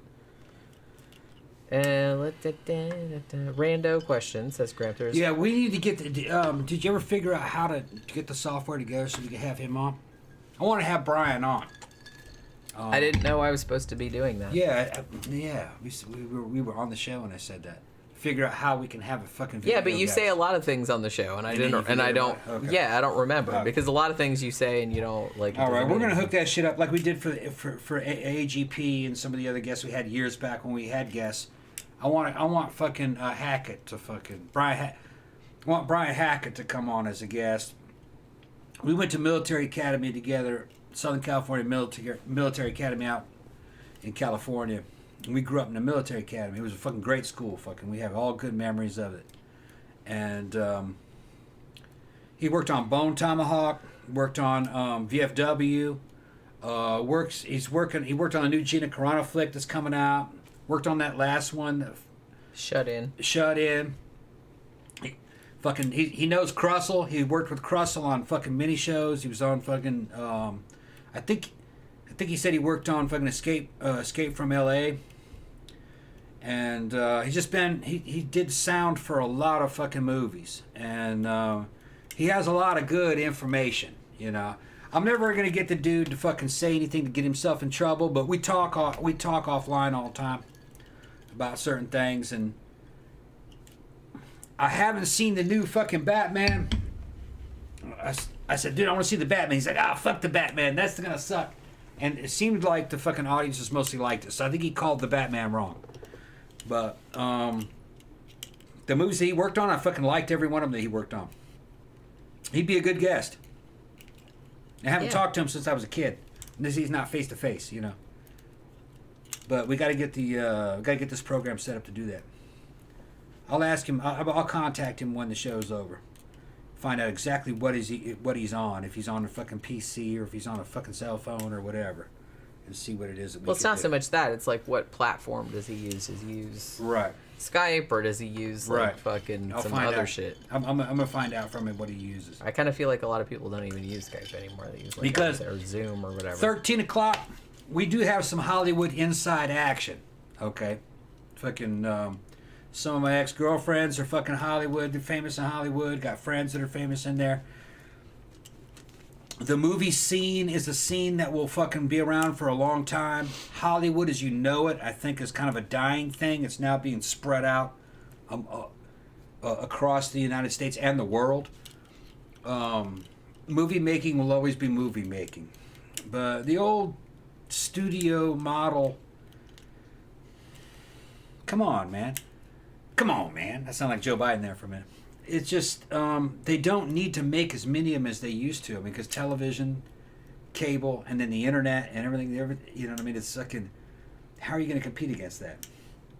The studio model was made in the fucking, started out of the 20s and the 30s when there was no television. So you had to fucking be a factory, a movie factory. I think that's dead.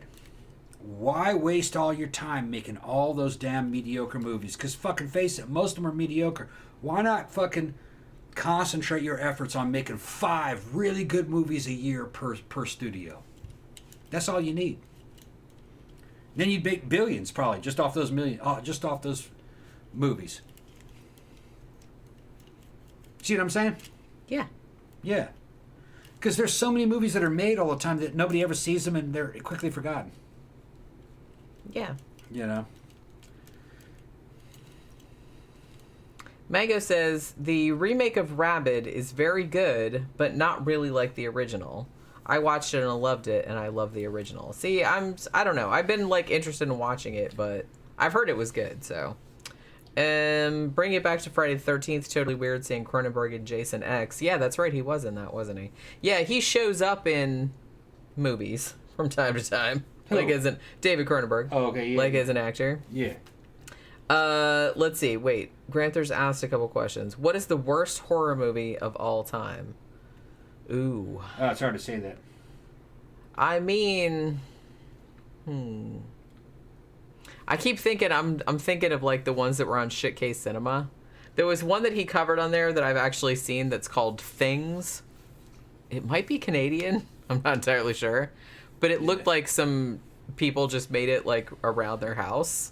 And that's pretty dire. Yeah. Although, like, going back to the old, like, actually more like a real movie, The Blood Waters of Dr. Z. Yeah. That was made in Florida. Now, Mr. actually. 88 says that Hollywood is mostly contracted around tentpole movies. Yes, that's what they have to do.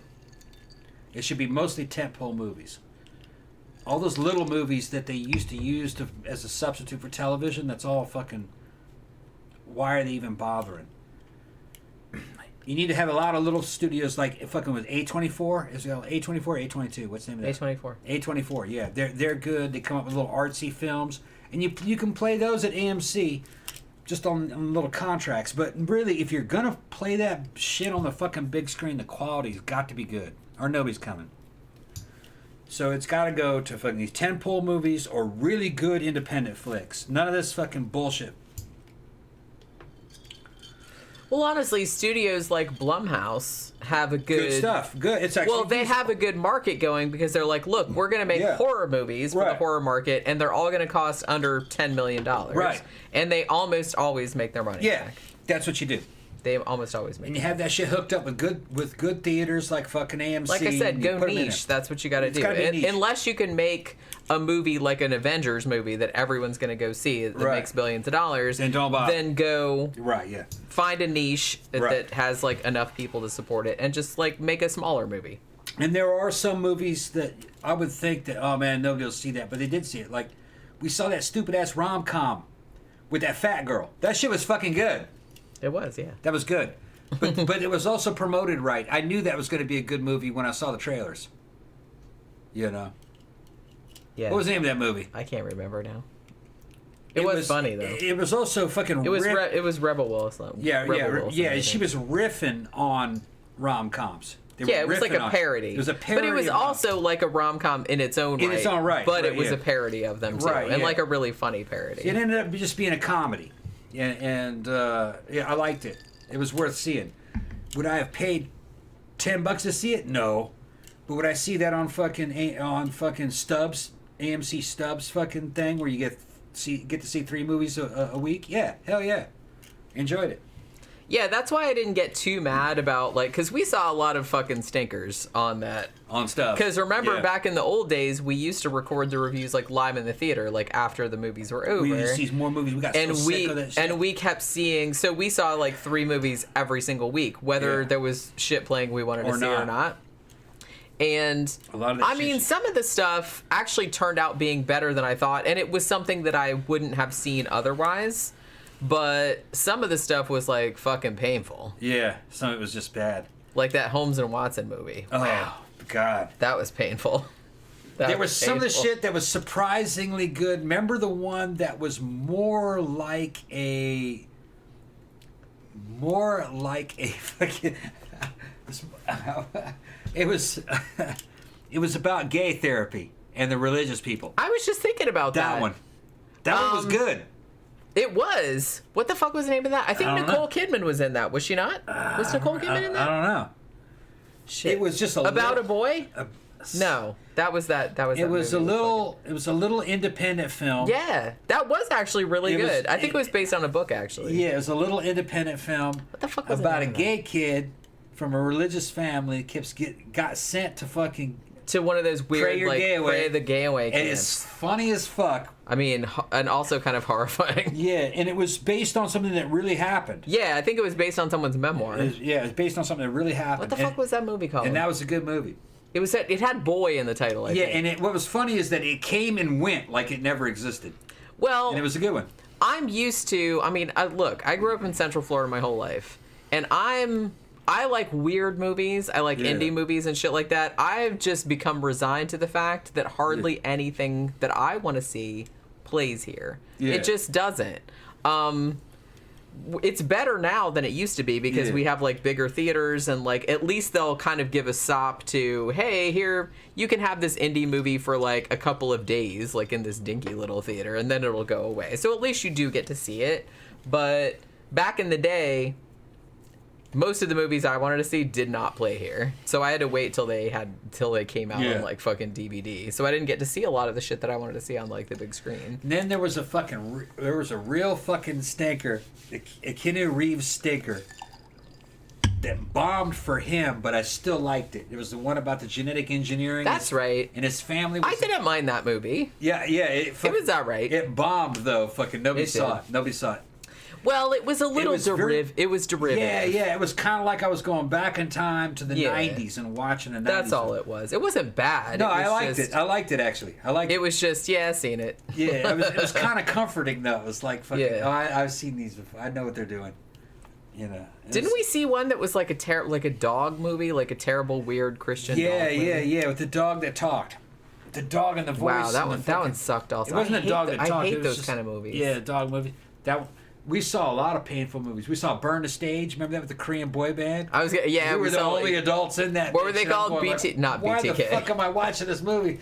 And I'm trying to watch this shit to review it for the show, and I'm looking around, and it's all these little fangirls fucking dressed up in fucking little clothes and shit. What are they called? Why am I in this BTS. Movie? Yeah, Burn the Stage. BTK. Burn the Stage. I said BTK. Yeah, Burn the Stage. Two completely different things. I'm like, Jenny, man, we can't be watching all these movies now, man. Fucking, because we're running out of movies. Well, honestly, when we went to see that, because it was the end of the week, I said we need a third movie, and I was like, this is all that's playing. Yeah. So I was like, I really don't want to see this, but we went to see it. And it's like the theater was kind of like, it wasn't full, but it was like pretty full. And it was all like teenage girls and like their moms. Yeah. And so me and him are sitting there. I said, I kind of feel like a creeper right now. Yeah, like a weird, like pedophile. Like we're the only like middle-aged people that don't have like teenage girls with us. And I was like, is somebody gonna call the police? Yeah. That's fucking funny. And then okay, I'm trying to think. Well, we were on a marathon to see as many movies as we could. Some days we'd see 2 or 3 like in one day. Like we'd go see a movie, then we'd go eat lunch, and then we'd go watch another one. Like we had everything. We had it all scheduled. And look, that sounds like that's easy. That's work. You get sick of that real quick. Because most of the movies, I mean, to be fair, most of them weren't that good. Really, there would be a movie I really wanted to see, maybe like once a month or once every 2 months. Yeah. Like something horror or something sci-fi or something like weird or like some weird indie thing. Yeah. Most of the other stuff, I was just kind of like, well, I guess we got to see this. Yeah, it's like, oh, I gotta see. And I was just like, I didn't really want to. I didn't, honestly, most of the ones I didn't mind like the animated ones. Yeah, they were good. Those are usually fun. The Pixar animated things. Pixar, or even like DreamWorks or whoever the hell. Sometimes those were usually entertaining. Sometimes I'm watching those things and I'm going, you know what? I fucking wish I would have smoked fucking a whole bunch of weed before I watched this. This movie would be awesome. See, that's what we should have done. It'd be even better if I was high. Because, like, the Grinch movie and shit, so that would have been even better. Honestly, I kind of liked that Grinch animated movie. Then there were some of them that were fucking awesome, but then I forgot all about them, like fucking Brightburn. Fucking, I really liked that one. Yeah, what happened to that? Remember that one we saw too that was called Freaks? Do you remember that one? Which one was that? The one about the little girl and the dad that were like trapped in the house? Like she had like powers or something? Kinda. Do you remember that one? Vaguely. Yeah, that was good too. Yeah. I remember like really liking that one. So yeah, there were like a lot of ones that kind of came and went where I was like, wow, that was pretty good. Yeah. I mean, I like it because, I mean, we still pay for it. It's just the theater is like so much farther away now. And because we expanded out the matinee show to just like cover whatever, streaming or old movies, new movies, whatever, I kind of feel like when we first started matinee, I was kind of like, oh, well, you know, we're going to go see new movies and we're going to like review them like on the fly, like right after we see them. But then like after a while that just became unsustainable. And I was like, look, there's so many other movies that we need to cover that we are not covering on our retrospective show, which is just once a week. And it's like there's a whole bunch of movies that I want to talk about and we just won't get around to. So I just wanted to expand it out. And especially like after COVID came and like the theaters were closed and stuff. So I was like, well, we got to find movies somewhere. So we just expanded it out. And like we said, it kind of got really tiring going to the theater. I like going to the theater. I like seeing movies in the theater, but it got kind of to be a slog after a while because it's like, well, we haven't seen this one, and it's just like some lame ass like fucking rom-com or some weird Christian movie or something. It's like, I really don't want to see that. But it's like I felt like we had to because that was like what we committed to do. And so we saw like a bunch of shit that I probably wouldn't have wasted my time on otherwise. But as I said, on the good side of that, I did end up seeing a lot of movies that were way better than I expected that I probably wouldn't have watched otherwise because it's not like a genre that I would normally watch. Gramthars also asks, this is an interesting question. Yes. How many ex-lovers do you keep in touch with? Not really any. I don't think so. I keep no. Not really any. I don't think. Well, not really. Maybe one, like every now and then, but in my case, really. A lot of the ex-girlfriends that I've had in this area, they're still running around. They're still friends of mine. It's not that you keep in touch with them; you just see them all the time. Like Aleta. Yeah. You know. Yeah, she's still. Yeah. We still like. She's we still talk. us. Yeah, we still talk to her because she's like still around. So we still. I hooked her up with her husband. Yeah. Yeah, she's married now.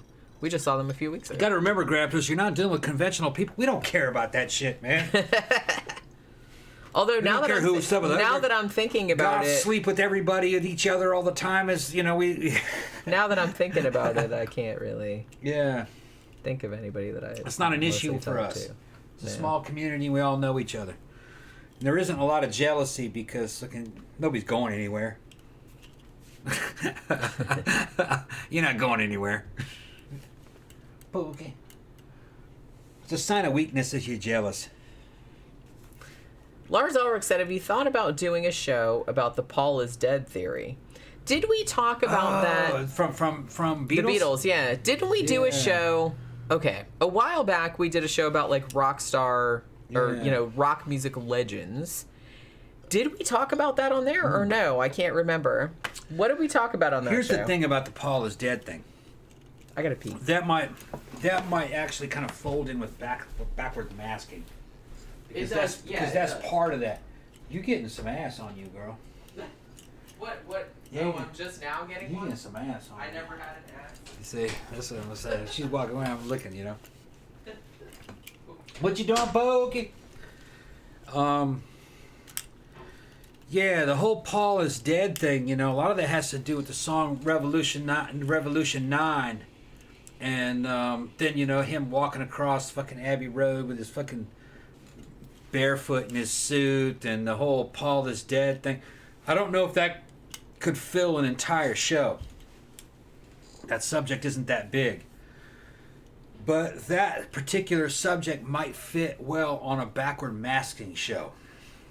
And because the backward masking show, I think, there's a lot of that. But backward masking was a troll. It was a troll, That would astound us back in the age of vinyl, though. We'd put the fucking needle on the phonograph, turn that shit around backwards. Yeah, all kind of... But they were doing it on purpose, too. Iron Maiden was recording things backwards and fucking putting that in the songs, and they knew you were looking for it. But then I remember we used to put the fucking... Oh, I remember we used to fucking put the phonograph needle on fucking that Led Zeppelin song, fucking "Stairway to Heaven," and go back, and it would sound like it was saying stuff, but it wasn't. Yeah, they had whole radio shows about that. Christians would come on there and try to scare the shit out of people. I really wouldn't call them Christians. They were just people making money off of Christians, scaring the hell out of them. Oh my God, everybody's worshiping Satan. Yeah, listen. Yeah, it's the music industry, the rock music industry is fucking channeling demons. And sure, that'll happen. Then the heavy metal scene dove right into that. Oh, we got to have some backward maskings on our album. Yeah. That's a good way to get some free-ass publicity. Hell yeah. Dumbasses. Bands like Venom and Slayer and fucking all this fucking appearing with fucking satanic black metal and shit. Yeah, lead into it. They walked right into that shit. Lead into it. And what was funny is, I would listen to Venom while it was new, back in the fucking the 80s. Welcome to Hell, black metal album, fucking In League with Satan, fucking they had all kinds of fucking good albums, At War with Satan, it's a good album. And go back and listen to the shit. It was like listening to a horror movie. The problem with those satanic metal bands is that once you start talking about Satan and Satanism, you're kind of trapped into that. It's got to stay like that. You can't jump out of that and start talking about politics. You can't jump out of that and fucking do a love song. It's got to be that. And that's all Satan all the time. Yeah, all Satan all the time, 24/7, fucking 30 days. And it probably gets boring after. It's like, we have to write, here's our 40 bajillionth song. 40 billionth song about fucking Satan. And we've talked about Satan, and we're going to talk about werewolves, and we've talked about Canis Bathory, we've talked about the angels in heaven. Are we sacrificing virgins? Yeah, the virgin this Baphomet. and that. Have we done all that? Exactly. They just everything over and over again. And possession, and the fucking what the priest says when you're possessed, and fucking, just because you're going through it, and they go, oh yeah, they I guess they saw The Exorcist also, That's their source material. Your mother sucks cocks in hell. The virgin possessed demons in league with Satan. Even though there's fucking out of them all, I'm old school. Out of them all, fucking Venom was the best black metal band. It was like real hard rock, like a dumbed down version of Motorhead with just fucking. Okay, we're getting super chats finally. Y'all Mango say 5 pounds. Venom. Yeah, sorry, yeah. Venom was the best one because it was what it was, and they were kind of like the originators of it. Cradle of Filth came out, and they kind of had it was a little more elevated and a little more high tech, but it just didn't have the place and time wasn't the same, at least not for me. Cradle of Filth always seemed like a fucking copy. Like it was not an original. The original was Venom.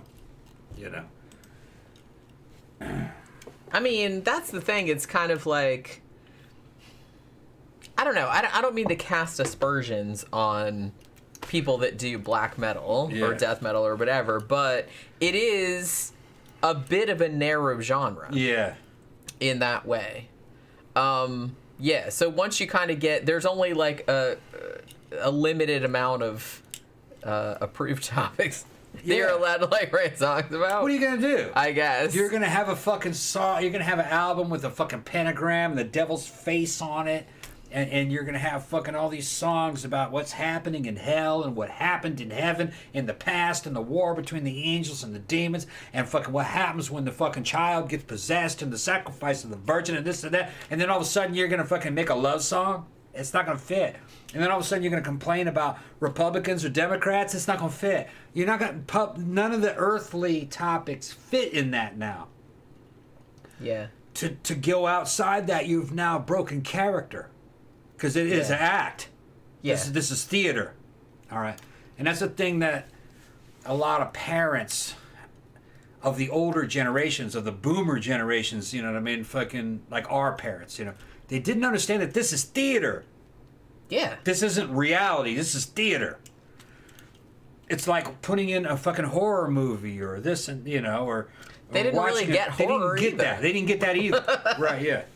They didn't understand fiction. I mean, my parents were cool, but I kind of feel like a lot of people, or not even my parents, my grandparents' age, they didn't really get why people were into horror movies, and they thought that people that were into horror movies, especially like back in the 80s when it was like all slashers, oh, you must be like a fucking degenerate or something like that to be like watching that. I'm like, that's not why people watch it. No. It's this absolutely is somebody not. telling you a story from something that is not normal. It's not the normal realm of fucking everyday mundane life. This is fucking this is Ed Kemper telling you a story, or this is fucking, you know. So I don't know what it was. Our generation instantly knew that things like black metal were not real, that they are putting on a show. And it is definitely a kabuki theater, because everything's over the fucking top. You know what I mean? Yeah. They're not even using their own names. Like the names of the fucking band members are Kronos and fucking Abaddon and Mantis and shit, or Manta. You know, so they're not even using their own names. This is theater. They're playing roles. Yeah. And they got the shit from Kiss. Really, I think that's the root cause is Kiss. What, you really think that's the way those motherfuckers dressed? You think when they're going down to like the grocery store to get a kitty litter or asparagus or something? Right, yeah. I'm going to go in full makeup? Fuck that shit. Gene Simmons goes down with his fucking bat wings and his platforms and spits blood and buys some kitty litter. You know, this is fucking theater. And it's Japanese style kabuki theater. You know what I mean? They have the white makeup and the eye makeup and fucking over the top haircuts and shit. So, well, the thing about it is that from the late 60s, early 70s, and you had like the onset of like glam and things like that, where people were, you had a persona. Everybody knew that wasn't really you. Right. It was just a character that you were projecting. And that was strong 70s and 80s. Everybody got that. 70s and 80s were innovating all that, you know? And it wasn't just white people. That was also happening with all the black bands. Yeah. You know, fucking, they were doing the exact same thing. This is theater, you know? Just watch Soul Train, and fucking you'll see that they'll have bands on there. They'll do fucking the old Soul Train. That shit's probably on YouTube. You definitely see that. That is not life that they're just watch a Rick James video. Rick James is a crazy motherfucker though, man. Fuck, okay, he is also a character, and he's a character in his videos. He's a character in his fucking on his albums. To a certain extent, so is Prince. Prince is being a character. Was he kind of like that though in real life? According to Dave Chappelle and her best, yeah, he was kind of like that. But it was the 80s. Well, it's like an idealized projection. The same thing happens in the goth scene. Sure. You have people there doing their thing, and you know they're not really like that. But that's the way they are when they're in the club, and that's what's happening. It's. Although I kind of feel, I'm glad that like the heyday, because I feel like the heyday of that was the 90s. Yeah. When everybody, was introducing themselves as like, I am Dark Willow, and I'm just, and everybody had like a name, Yeah, and that's they kinda wore like gone the now, fake yeah. fangs and stuff, Yeah, and I was yeah. like, oh God, can you not? I mean, But you know what I mean? Yeah. So there was that. It was a little much. Yeah, it went over the top. For a while. Yeah, I kind of feel like that really wasn't going on that much in the 80s, but in the 90s, like after goth got mainstreamed a little bit, then suddenly you got all of these kids, and like I said, I'm not shitting on them. They were probably like teenagers and stuff, but yeah, they were very like, I'm so angsty, and I'm just so this and that, and it was just like they were just like really, for old fucks like me, it was like really tiresome. So there was that, but I don't know. I'm all about like people projecting, the persona that they want to project, but I don't know. It's hard for me to say because I'm just kind of like, I'm not good at that. I'm not like projecting something other than what I'm really like. I don't know how to be other than so somebody said like earlier on that on one show I should dress like a normie, and I thought to myself, I didn't say it because it's got like fucking lost when I was like scrolling upward, but I don't actually know how to do that. I don't know how to do that. If I tried to do that, because I've tried to do that before, like I try to dress like a normal person, like sometimes if I had to go to like a job interview or something like that, and I still looked like a weirdo, and I couldn't figure out why that was, because I'm just like so used to looking like a weirdo that I can't like look like a normal person. I don't know what that normal person looks like.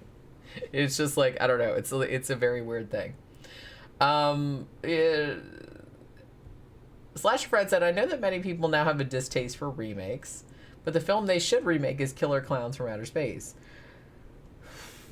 I don't know. I don't know if that's one that they should, because that has a very specific look to it. And honestly, the Killer Clowns look, I love the production design of that movie. I love the costumes. I love the design of the spaceship. I just love everything about the look of that movie. And I don't know, I just kind of feel like they would CGI the fuck out of it, and I'm not about it.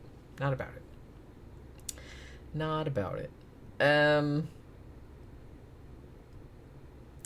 Holy Parish of Doom, who I think you told me last time that your name was Peter, so that's what I'm going to call you. I'm the same long-haired, bearded guy I was when I was a teenager in the 80s.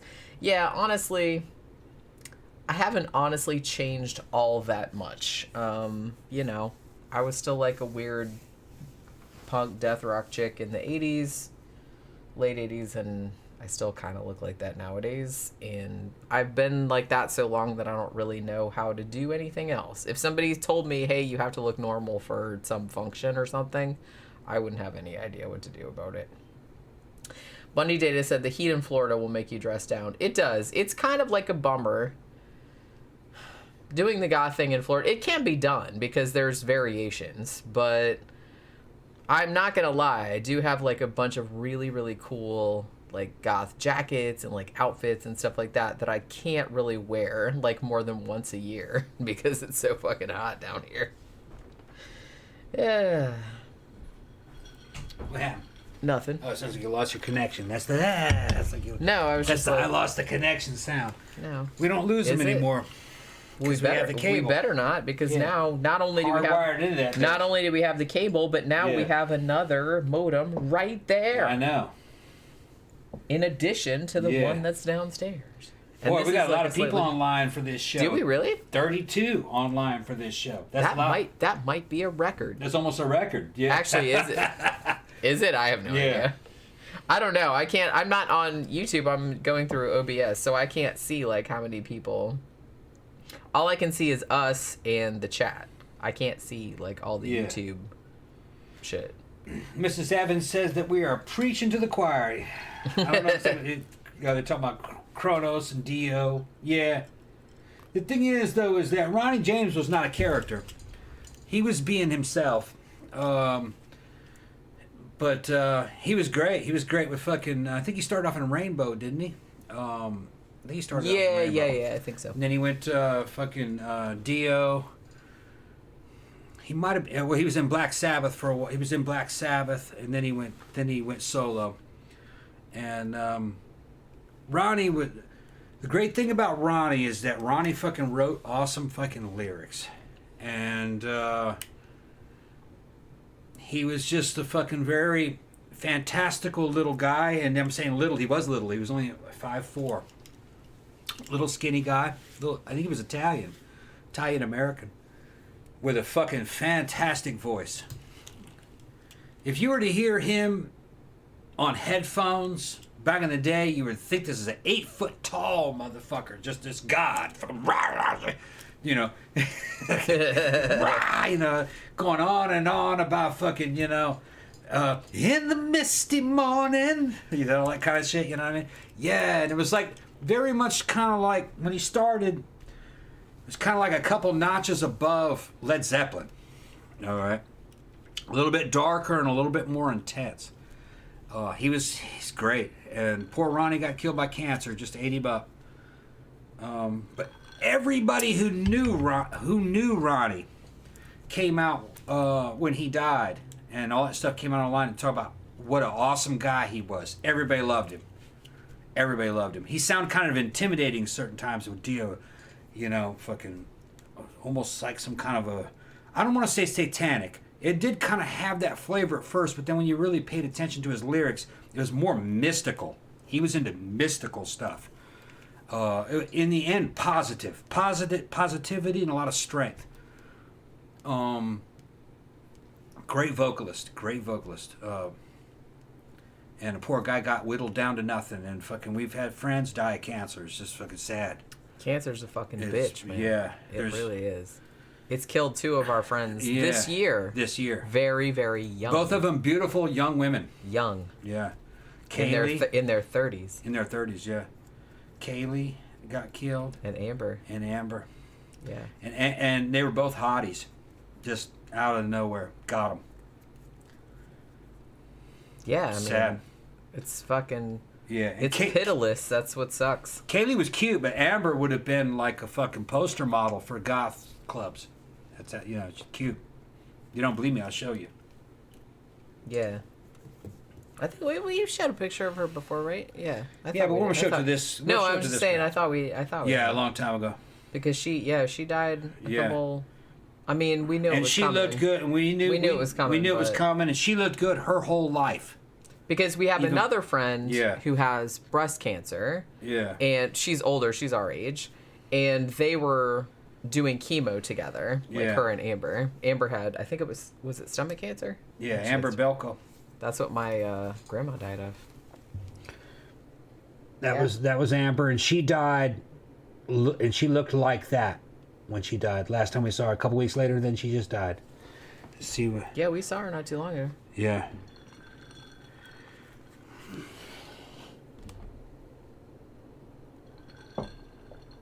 Yeah, poor Amber.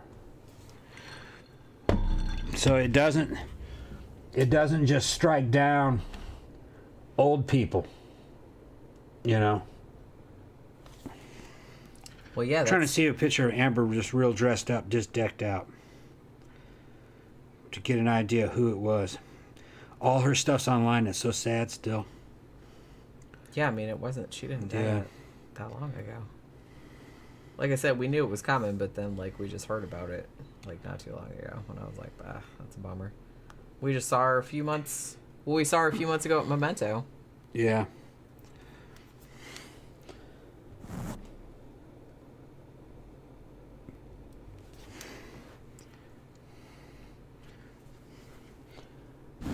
And didn't she have that boyfriend or husband that was Scottish, yeah? Yeah, but I don't think that ever went through because cancer was just getting her, and I'm not sure that ever fucking really went down that way. That's them right there.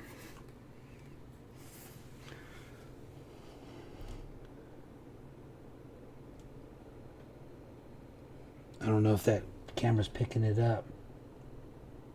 Yeah. It's just fucking sad. It can get anyone at any time. Well, yeah. I should go down and get some tests to fucking look for that shit. Because if you can get it early, then you live. Well, yeah, I mean, I told you I had an uncle that died of it at 32. Brain tumor. Yeah. By the time they found it in Amber, it was just eating all throughout her stomach and all her intestines, and it was just, there was nothing they could do. It was inoperable. Yeah, she went through chemo. Yeah. You know, and she lived like a while, like after that, like after the diagnosis. But Khan of Aztlan, friend of mine. His name is Jair, really from Tijuana, Mexico. Me and him have been friends for years, online friends. He's asking you a question about where you would go for vacation. I know, I'm trying to Okay. catch up. Okay. Bundy Jada says, "What is Rocky Horror Picture Show? It was a thing people would go to every year. Do you really not know what that is?" Yeah, come on, stop. Every year, I used to go to it every week. Yeah. Back in the like late 80s, early 90s, you'd go to it like at the theater every week and see it. And you'd like do all the audience participation and stuff. Come on, Rocky Horror Picture Show. Everybody's fucking seen that. Look it up. We're not Google.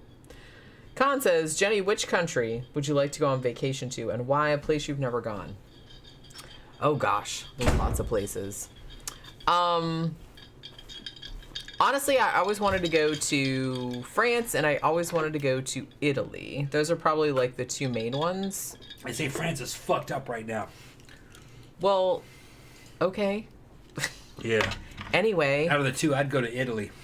But those are two places that I've always wanted to go. There's like a lot of places. I'd like to go to Japan, actually, although I don't want to sit on a plane for that long, but...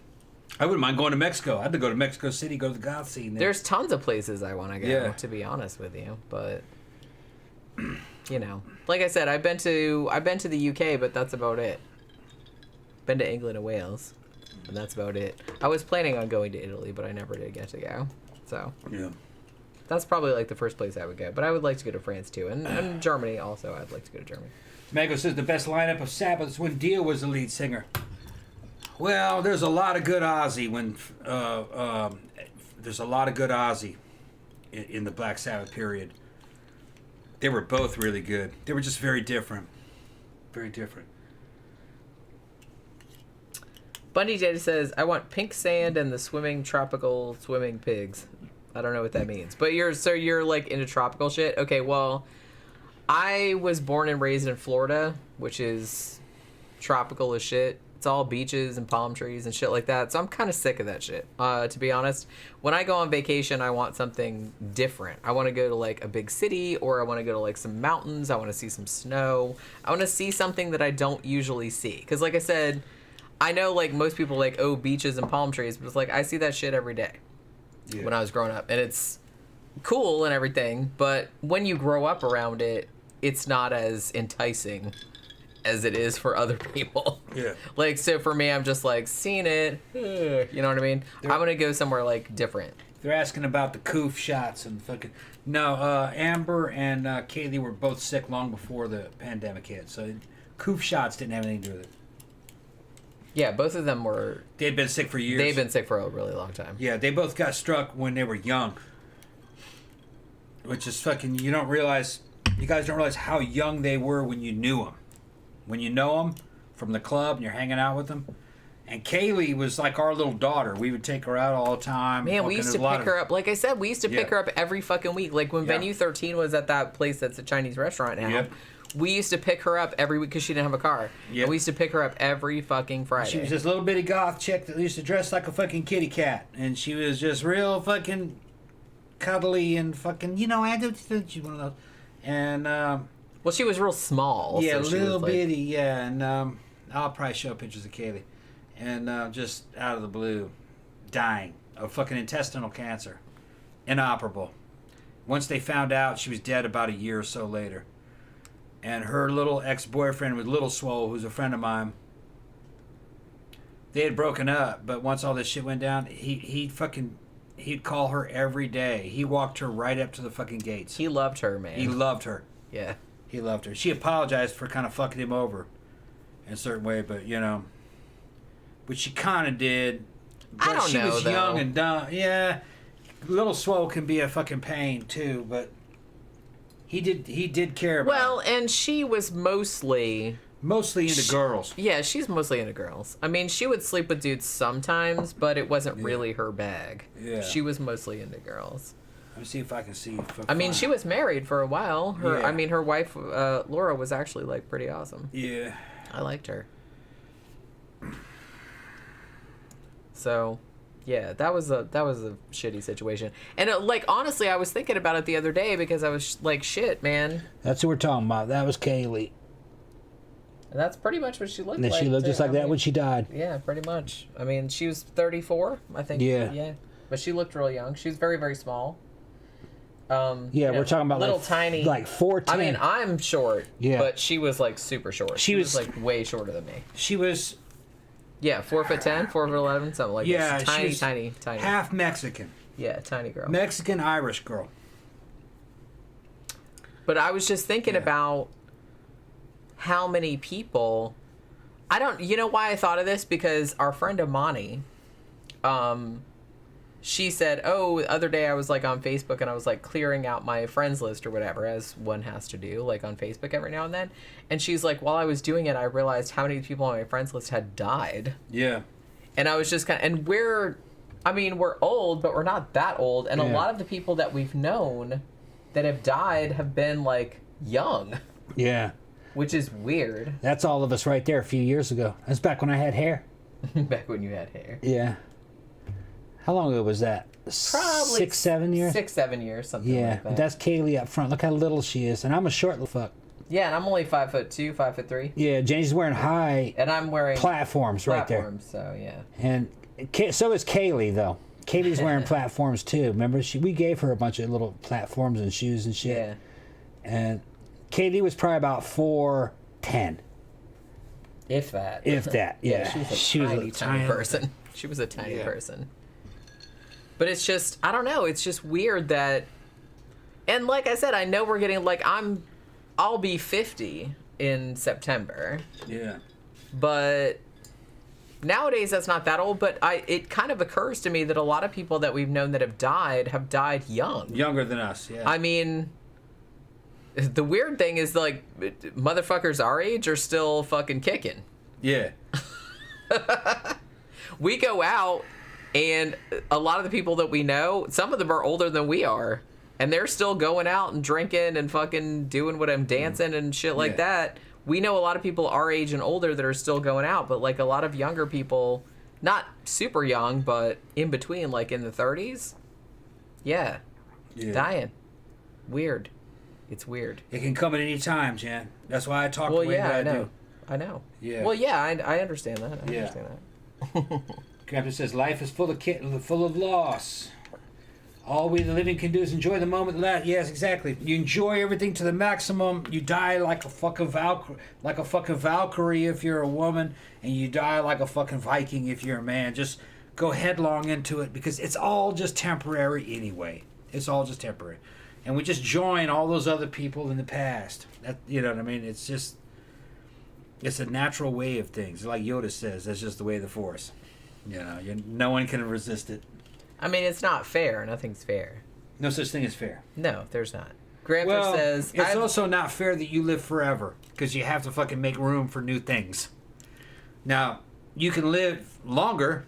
If you extend your life out to a few million years, it's still not forever. It's just longer. Maybe one day that day will come, but not now. We don't have the technology. I kind of wonder about that. Like, would I be into living forever, or living like a million years, essentially like a million years? I'm not sure. It would depend on a lot of things. It's like, look, is somebody gonna give me enough money to like live comfortably for all that time, or am I gonna be struggling all that time? Because if I'm struggling all that time, then fuck it, I'd rather die. But if I could live in luxury that whole entire time and could like kind of do whatever I wanted, I would totally live forever. Okay. And I wouldn't get lonely or anything like that because, like I said, I'm very happy in my own company. We got a big crowd in there, people. Send some really? Super Chats, people. Now we gotta like talk about some exciting shit. Yes, that's right. Send some Super Chats, send some questions. Gramthars said, I've recently lost a good friend, age 51, drank himself to death. Man, that's fucked up. And honestly, when we did the show Wednesday night about Bob Ross, I didn't realize, he died when he was 52 of cancer, lymphoma. And I was like, shit, man, that's only like I said, I'll be 50 in late September. So I'm like, that's only 2 years older than me, which is crazy.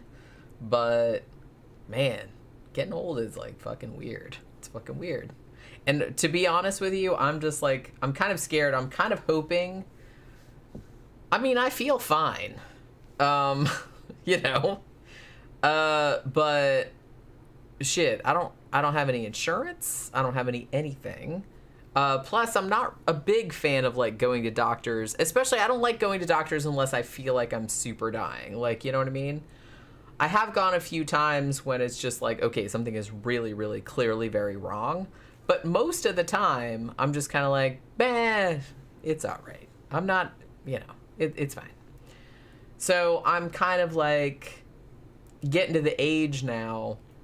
I was thinking about it this morning, actually, because I know maybe this is TMI, but last night, I woke up, I think 4 times, 5 times, something like that, a bunch of times. I woke up a bunch of times last night because I really had to pee, like really bad. And so I was like, this isn't cool. Like, why do I keep waking up every hour or 2 hours, like, to go pee? This is not normal. And I was like, I wonder, do I have diabetes? I'm like, oh shit, I better not have diabetes because I don't have any insurance and I can't like fucking deal with that. But diabetes does run in my family. Like my grandfather had it. My dad is borderline. So they used to check me for it back when I used to have insurance, but I haven't insurance for like 5 years plus. And so I'm just kind of like winging it. Just hoping everything will work out for the best.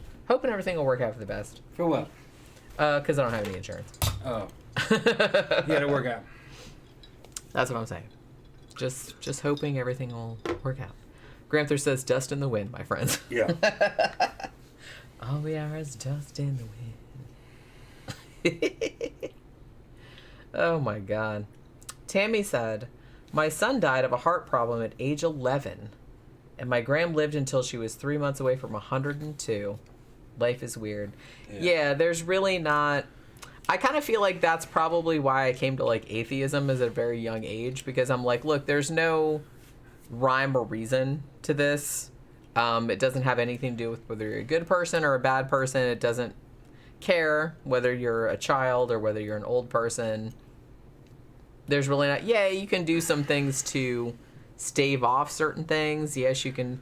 But on the whole, you're kind of like at the whim of nature, which is completely indifferent to your wants and needs. Well, I hope that's so, because I favor more my mother's side of the family, and my grandparents on that side of the family basically lived to be about 100.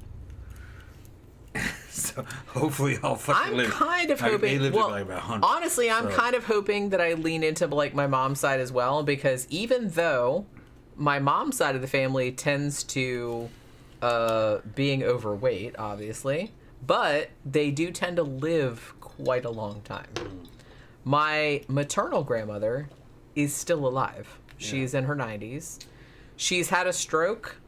She's not doing that great right now, but like I said, she's in her 90s, and she's still alive, and she's still coherent. She still has all her faculties, as far as I know. So there's that. My mom, who is... Let's see, how old is she? I'm almost... So I guess she'd be 67, 68. She had me when she was 18. She's actually, like, in pretty good shape still. Like I said, we tend toward being overweight, like on my mom's side of the family, but they do tend to live a long time. Although the males on that side, not so much, because my uncle, who is not that much older than my mom, has early onset Alzheimer's. And so they have been taking care of my uncle the same time as they're taking care of my grandma, like his mother, because he's apparently so far gone. I haven't seen him in a long time, but he's apparently so far gone that they're like having to take care of him and her at the same time. And apparently she's like way more coherent than he is, because he's like out there. I mean, Alzheimer's, no fucking joke. I mean, probably not so bad for the person that has it, but bad for everybody else that has to like care for them, which, you know. No, I'm just saying. Like, I'm not laughing at you. I'm laughing at what Constance said. What do you say? I can see Tom as an elder in an apocalyptic village in the near future. The near future was going to be how can I be an elder in the near future? I can only be an elder in the far future. I'm not old enough to be an elder in the near future. All right, so what do you guys? What's on the mind? Do you guys have any fucking cases you want us to talk about? Any questions about fucking shows we did in the past? But now is the time. Probably we need to talk about something that's relative to fucking 13 o'clock and the show. Like now, look at Pokey. Look at Pokey. But no, she's back there. I go over there and I look at the cat, and the cat is fucking. Why do you hide? She's up there hiding up with all the fucking hide? the little stuffed mice. She looks at me like What? Yeah. she looked at me just like that. Yeah.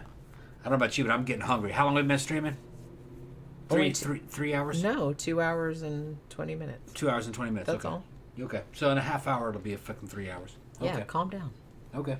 I'm not calming down. What are you talking about? I don't need to calm down. Calm I'm just saying, fucking, I'm getting hungry. You getting hungry? I am. Well, a bit. I got all kinds of food downstairs. Okay.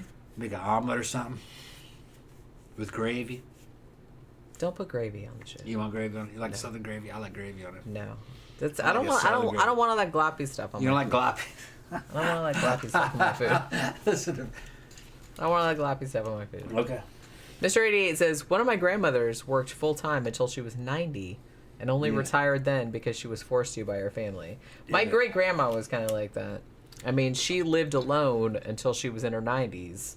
And then, like, my grandparents, like, my grandmother's, well, there's, like, her half-sister? I don't remember who it was. But it's like, they were kind of like, yeah, you can't live by yourself anymore because what if you fall and break your hip? And she was, like, really mad. She was, like, adamant that you were not putting me in a home, but they did. They put her in a home. Then what happened to her? She committed suicide. Oh, shit, really? Yeah. Shouldn't have put her in the home. She slashed her wrist. Fuck. Long ways. Should have left her fucking at the house. She told them. Yeah. She said, I want to live alone. She Yeah. wanted to live independently. She did. Right. She had her little garden. She had her little house. She had her whole thing. And, you know. Okay. Oscar's asking, wants me to talk about the El Paso Walmart shooting of 2019 with 22 casualties. Oh, we were going to do like a whole show about that, I Right. thought. Okay, well, I don't have all the information. I just remember the shit that was happening around at that time. And that shit just sounded fishy as fuck. You know? I don't know who it was. It's just some crazy. Some crazy. We should do a whole show about that. Right. I think somebody asked about us doing a show about Yeah. that. I think I wrote it down before, but I'll write it down again. He wasn't just in from case. there. He moved there. He moved down there from a northern state to do it. You know, he drove all the way down there to go do it. And it was almost kind of like it was some kind of a political thing. But it didn't have anything to do with Texas. He was trying to say that he was trying to de-Mexicanify Texas, as if that's possible.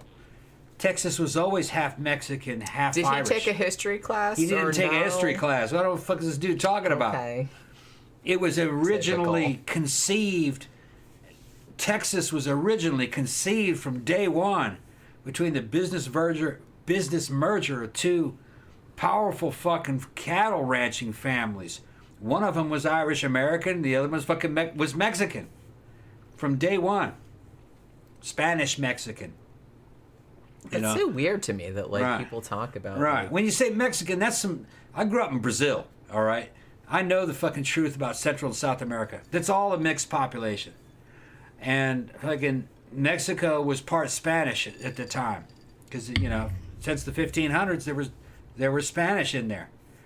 And they interbred almost instantly. You know, Cortez's wife was Mexican Indian. And he had sons with her that ended up doing things.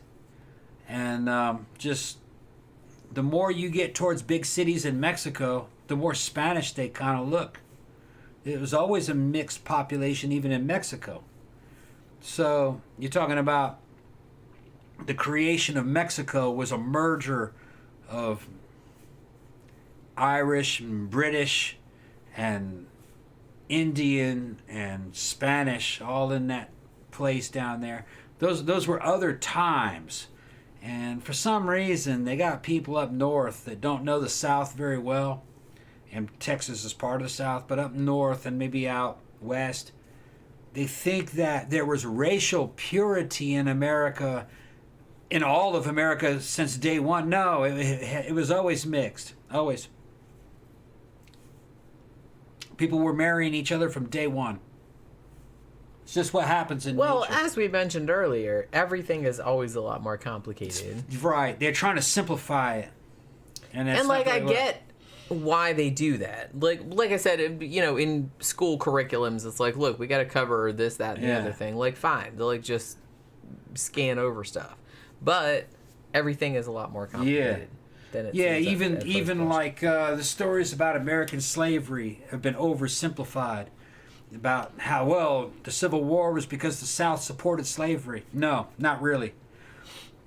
The most slavery that was happening in the South, the most slavery happening in what you would call Dixie, or the southern parts of the United States, was in Mississippi. Mississippi was 1/3 black and 2/3 Caucasian. But half of the counties in Mississippi had banned slavery. It was never agreed upon, even before the Civil War. If you were to ask people in the North about the Civil War, they would say, well, the South was fighting for slavery. If you were to ask people in the South what the Civil War was about in those days, they would say, it's us defending our homes. It had, from the point of view of the people in the South, they didn't really see it that way, because most people in the South didn't agree with slavery. They didn't. Most white people didn't want it. And they didn't want it for different reasons. Some was religious reasons. They thought it was wrong. Other ones didn't like it because it was putting them out of a job. You couldn't compete against slave plantations. You just couldn't. They just dominated the entire fucking states. You just couldn't compete against them because they had very low operating costs. So Well, it was just obviously. so it was just like back in ancient Rome. The Roman Empire had promised all these damn veterans of the fucking war against fucking what was the fucking place down there in North Africa with Hannibal and all those guys, fucking shit, not Peloponnesian Wars. Anyway, Rome had promised all these Roman veterans land, farmland, as part of their separation pay for their duty, but that never happened because the Roman elites had fucking imported German slaves into, and they gave them, and they bought up all the land. So Rome was being supported by German-powered slave plantations, which suppressed the economy and made Roman people poor. And from that, a bunch of populist uprisings happened, which fucking led to the fucking Julius Caesar. If you allow people to have a thing where they can have workers without having to pay them, then obviously people are going to jump right on that. Slave systems always depress the economy. They depress fucking money and make people poor. It's about poverty. And they couldn't get away, the ruling elite couldn't get away with that. So eventually, they can for a time. They can only get away with it for a certain amount of time. But after a time. But after a while, they can't get away with that. So what they do knee. is they fucking tried to replace slaves with illegal aliens and illegal immigrants, which is exactly the same concept. It's about rich people getting richer and depressing the fucking economy so poor people stay poor. There's got to be another way out of it, all right? But it's that same similar concept. Rich people are always trying to get rich. The only way they can do that is to keep fucking labor costs down. Eventually, they're going to fuck us all because they're going to replace even those illegal aliens and those illegal immigrants. They will replace them with robots eventually. Well, yeah, like people that are rich, like they don't Yeah. actually want to do any work themselves. So, Well, they want to sell a product that costs them nothing to make. yeah, That's what it gets down to. but they can't make it themselves. They can't so make it they themselves have to, because you have to make things in volume. Sure. So you need robots eventually. So the people that make it, Right. kind of, yeah. So it's just divide and conquer strategies have always been around. The British, I'm not fucking around with the British. I have a lot of British ancestors, but the British invented divide and conquer strategies with India, and in the United States too. They were also doing it during the Revolutionary Wars. If you're in power You divide your enemies and you conquer them. Okay, you get them to hate each other based upon race, religion, creed, sex, or whatever. When you see propaganda that divides, the intent is to conquer, because they do not want union. Because if you get together, you'll fucking depose them. Just like that fucking Pixar movie about, we gotta knock these ants down because we gotta fucking know one by one, if we let them rise up, they'll fucking overthrow us. That's what they're doing. Okay? Fucking, what's that called? What was that movie about the ants that Pixar did? Was it Bug's Life? I think so, Bug's Life. Yeah, that's what it is. Well, there were a couple that came out at the same time. Right. I can't remember which one was the Pixar. You're little people. I'm little people. We are little people. They're just trying to make money. They will do or say anything to stay in power. Just remember that. Right and wrong have nothing to do with it. Nothing. And I used to believe in a left-right dichotomy and fucking Republicans and Democrats. They're all bad. They're all bad. The fucking Republicans are shit too. Danny Rolling Ghostface says, how about the 1967 St. Petersburg, Florida case of Mary Reeser and her case of spontaneous combustion? I kind of feel like we did a show about spontaneous combustion. Oh, yeah, I know all about spontaneous combustion. And talked about that because back in the old days, I used to have a poster of that from the Believe It or Not, like Ripley's Believe It or Not thing, because there was like a poster of like it was the foot that was left there. I'm pretty sure we talked about that on that show, but that was a long time ago. Right. Khan says, whatever happened to episode 100? It was hilarious. I was searching for it and it's not there anymore. Probably took it out. Well, I have to look. Okay. Which one was that about, Con? I don't even remember what the 100th episode was. Maybe YouTube took it down, or maybe was that the one? Was that the one that Shauna and them were on? I don't know. I don't remember. I have to look. What were you just talking about? Bundy says, did you do Jim Jones? Yes. We did Jim Jones. We did a show about Jim Jones. Yeah. Last year? Right. I think it was last year. Spontaneous human combustion used to trip me the fuck out. I thought there was something to it. But then I saw a reenactment of what was happening to those bodies, and it makes perfect sense. The body is converted into a candle. You can take a pig carcass and put it on top of a carpet, and then throw a rug over the pig carcass, and then you can take a lighter and fucking hit that pig carcass with it and get that fat burning, and it'll burn like a candle. It'll make smoke, and it'll do all the effects and everything, and the body will be totally consumed and not set the room on fire, because the flames never get high, only a few inches, and it never really gets that hot, but it's being concentrated just in one small area, and it burns like a candle. And that's what's happening to those bodies from the human combustion cases. They're falling asleep with a cigarette in their hand, or dying of a heart attack with a cigarette in their hand, and it starts a fire, and the fire starts very small. And what's funny is that the flames, not only they're not very high, the body is not burning all over it at once. The fire spreads through it, kind of like embers. You know, the fire spreads through the body slowly, burning a little by little at a time. And it causes the soot around the top of the ceiling and causes certain things to melt like a candle, but it doesn't melt this and that because it never really got that hot in that room. All right. But the bones reduced to ash like it was thousands and thousands of degrees. It wasn't. It was kind of a low temperature fire. They've done it. They've got the shit on camera. When you see it happening, you're going, yeah, that's what it is. That's what it is. It's not something where it goes all at once and the person is fucking consumed in flames and vanishes. That's not what it is. It takes hours.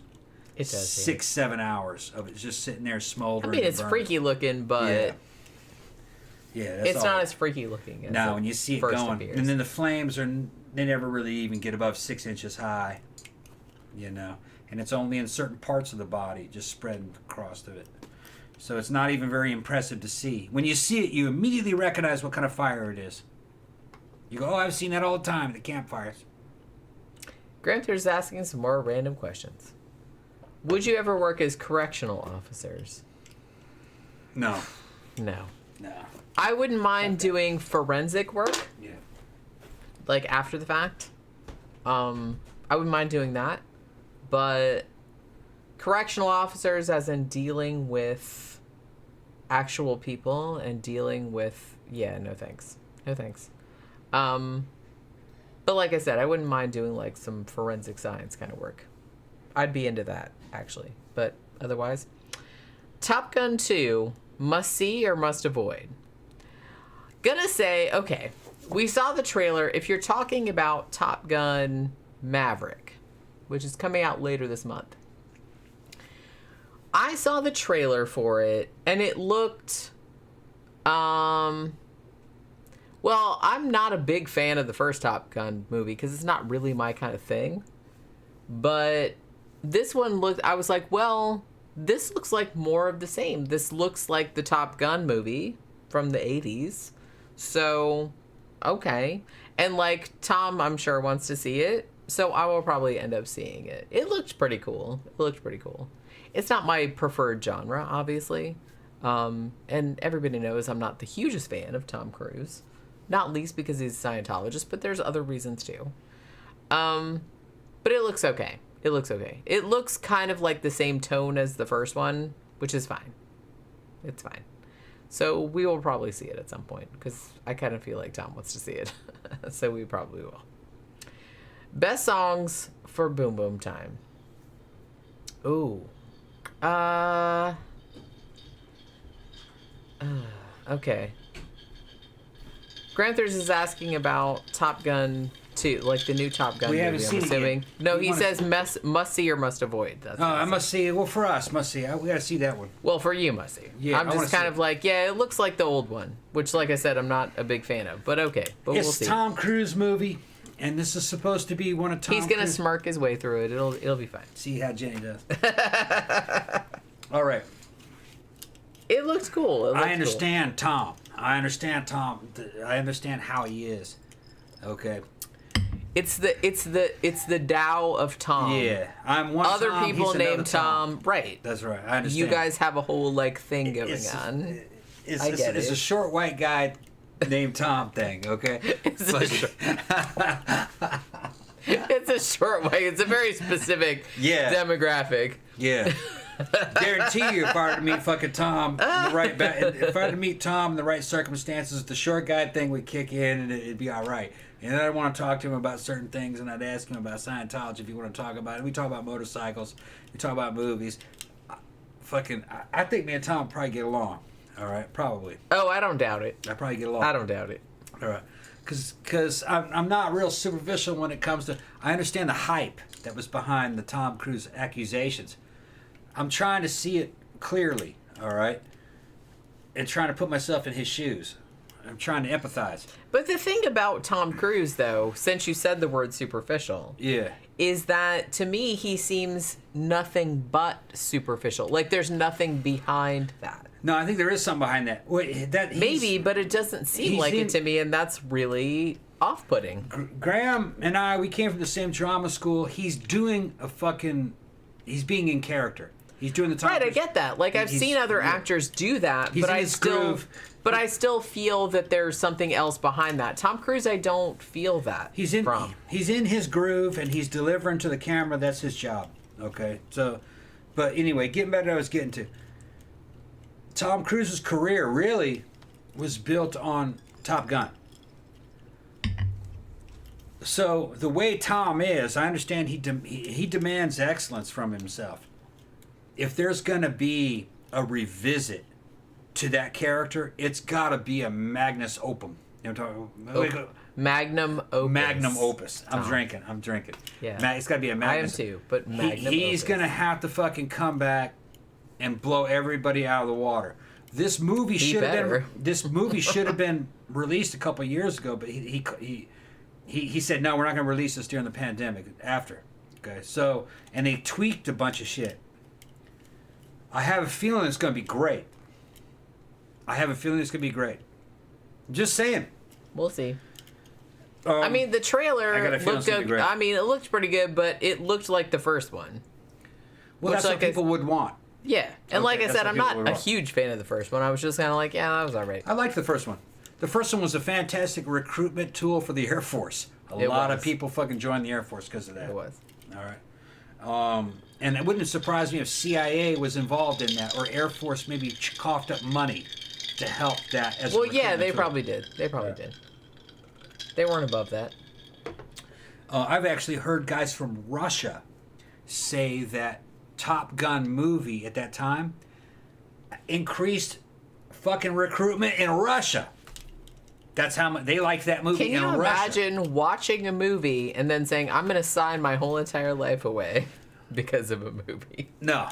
That's not your whole life. It's only a couple years. Well, you know what I mean. It's only a couple years of a young guy. The next few years of my life. Well, it's a young guy. It's a young guy. You have to understand, you're a young man living at home, and you don't want to fucking be around for your hometown. You want to go out and see the world and have an adventure.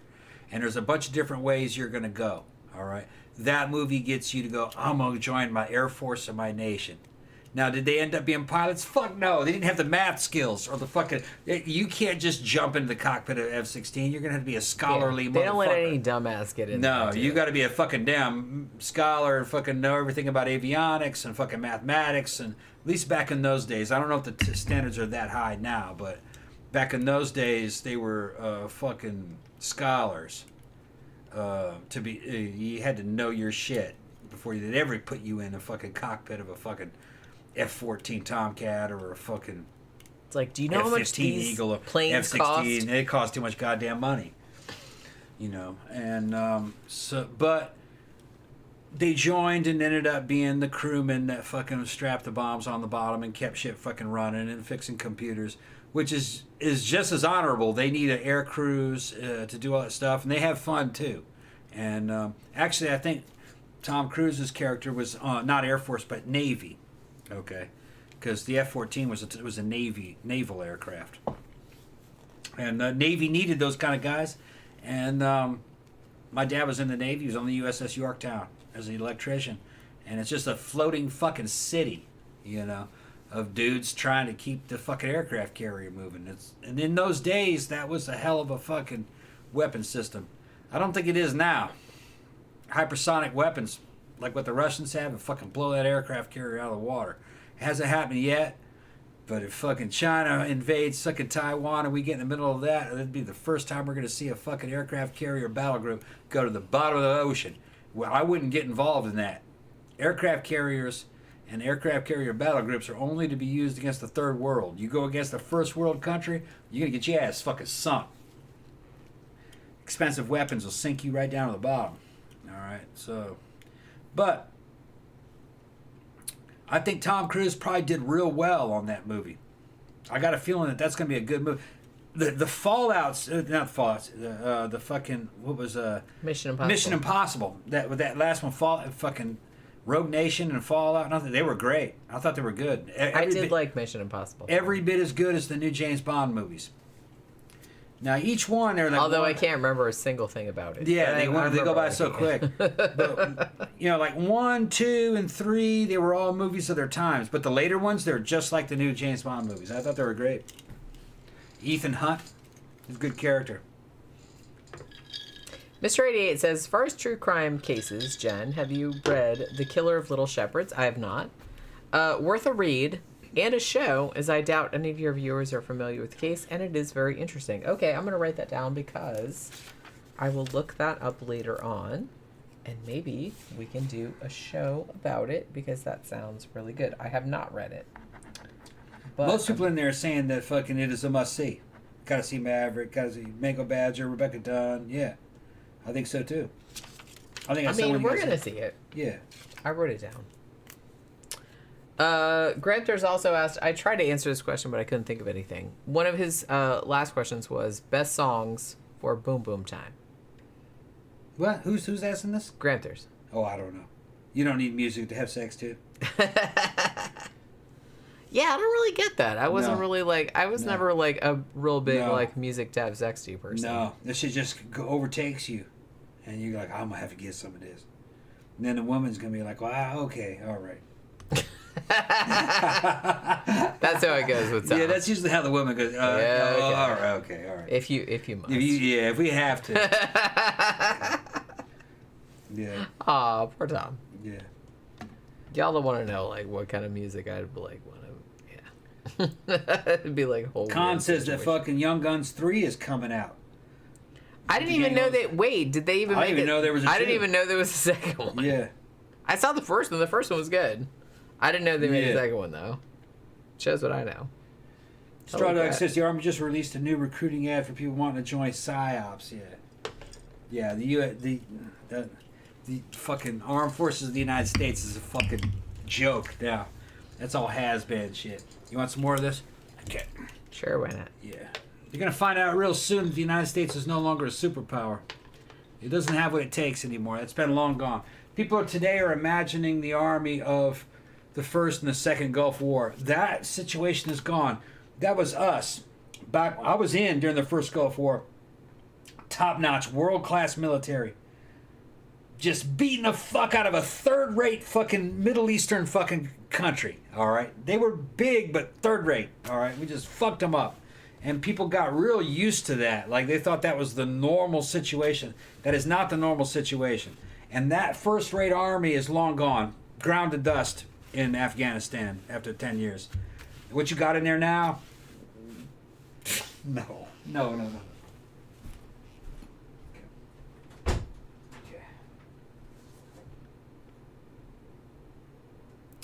All right. Peter says, ever see the long list of popular movies that remove the oversight of the Pentagon? I can imagine that is a very long list. Honestly, I've even seen some like shitty ass low budget movies on Mystery Science Theater that were made with the cooperation of various United States Armed Forces. I'm thinking mainly of one called, what was it called? The Starfighters. And that was very, very clearly an Air Force recruitment movie. And it's terrible. But what are you going to do? It's hilarious, like, on the show. But on its own, it's terrible. Because they had no idea how to make, like, a movie. They thought they were way more interesting than they were.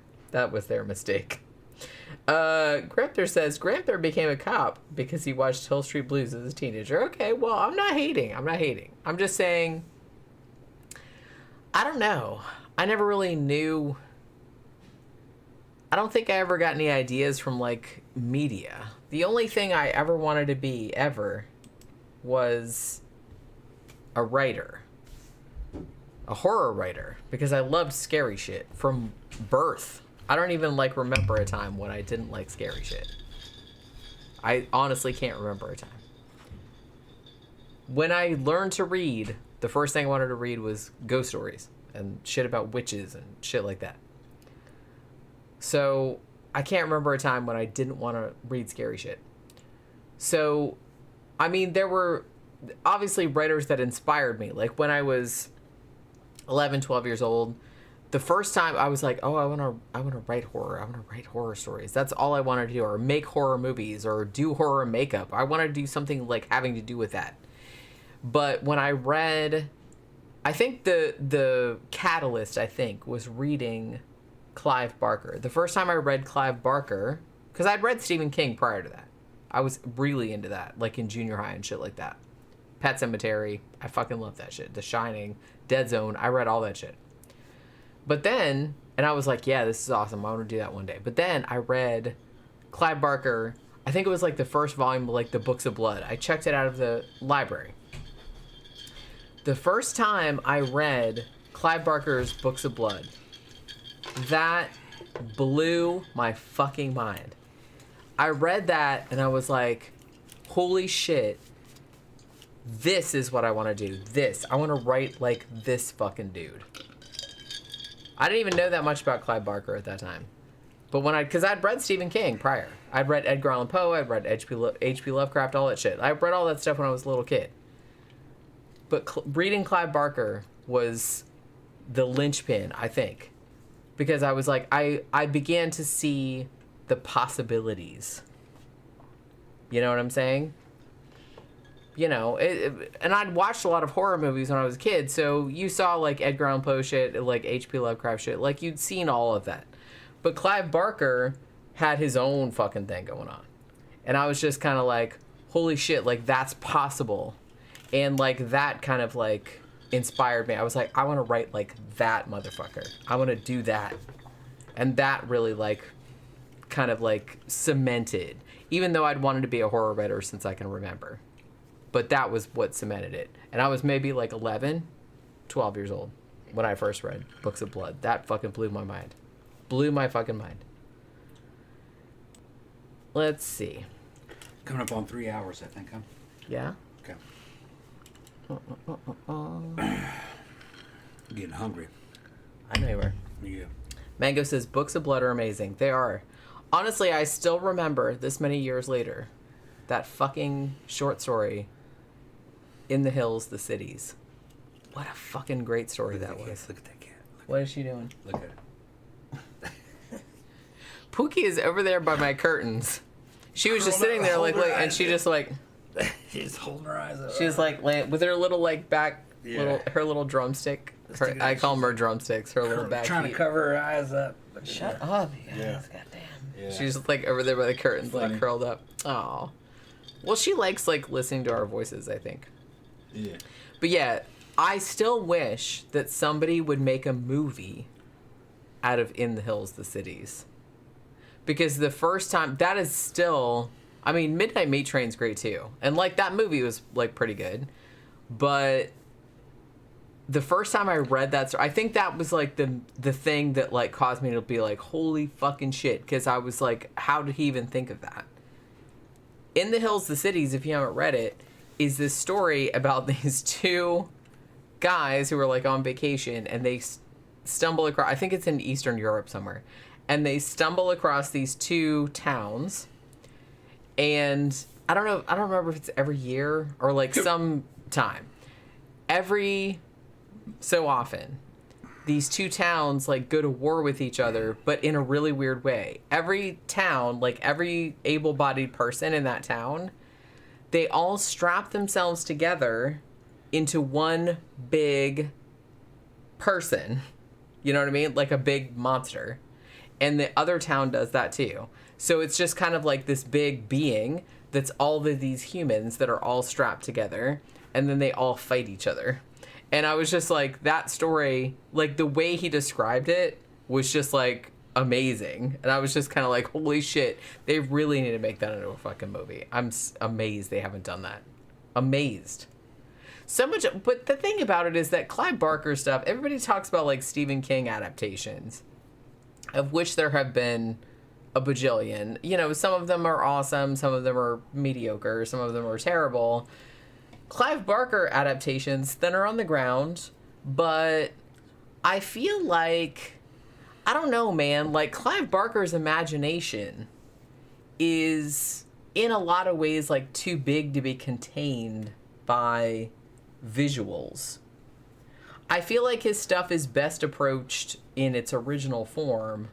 I know he's a visual artist as well because he's a painter, and his paintings are actually like quite cool, but I don't know. I kind of feel like most, other than Hellraiser and other than like a few other movies that they've made of his stuff, I did like Midnight Meat Train. I like some other stuff that they've made from his stuff, but it does seem like a lot of the movies that they make from it are just like not, they're good, but they're like not as good as his prose. And some of his shit, like a Magica or like Weave World or something like that, it's like, I don't even know, like you can make that into a movie, but it just would fall short. Because I kind of feel like his stuff is so like pure imagination, you know what I mean? And it's like if you try to like put it on film, it wouldn't look as good as like you were imagining it. Like when I read Weave World, I was thinking to myself, man, this would make an awesome movie, but then I'm like, maybe it wouldn't, because it wouldn't be as good as like what I'm imagining like in my head, because what you imagine is like this amazing fucking, and they're just not going to be able to like show that. So I don't know. Is this going to be a 5-hour episode? Granthars into the end. Well, Tom seems like he's already getting bored. And Yeah, I'm getting always... bored. I'm just trying to get something to eat. I'm hungry. DJ Maniac says Imagica was super slow. I remember like really liking Imagica. Honestly, one of the Clive Barker ones that I liked a lot that a lot of people don't talk about is Cold Heart Canyon. I really liked Cold Heart Canyon because I liked that old Hollywood kind of shit to it. I liked that. But Weave World, probably my favorite other than like his short stories, because I kind of feel like his short stories were like his strength. You know what I'm saying? Yeah. DJ Maniac says, I went from layman to king to Barker, which was ages 8 to 14. You started out with Richard Lehman. That's pretty hardcore because a lot of his stuff is just like straight up smut, I kind of feel like. At least most of the stuff of his that I've read. And I'd be interested because he wrote a lot of books, but Richard Lehman, he's passed away now. If you haven't read any Richard Lehman, I've reviewed I reviewed Come Out Tonight and maybe one other one like on my channel or on my show. Richard Lehman was really into, I kind of feel like a lot of his stuff was like adolescent fantasies, like adolescent boy fantasies. Like, hey, what would happen if I'm 17, a teenage boy, and I found this woman that had been raped and left for dead and found at the bottom of this overpass, and now she's all injured, and I can either rescue her or I can do whatever the hell I want with her. So I kind of feel like it operates in that gray area. So a lot of Richard Lehman stuff is very, I find it juvenile, but it's also like really, really entertaining. I think I also reviewed one of his other ones. What was it called? Body Rides. I found this book, Body Rides, in like a secondhand bookstore. I had read some Richard Lehman before, but I'd never read that one.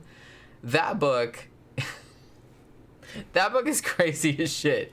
It's almost kind of like, I don't know, like go watch my review of it because it was pretty funny. But that book, it's barely a horror book. Most of his shit is like smut, but then there's like horror toward the end, kind of. He gets lumped in with splatterpunk authors, which I guess he kind of is, like with Jack Ketchum and all that kind of stuff, and Douglas Clegg and people like that.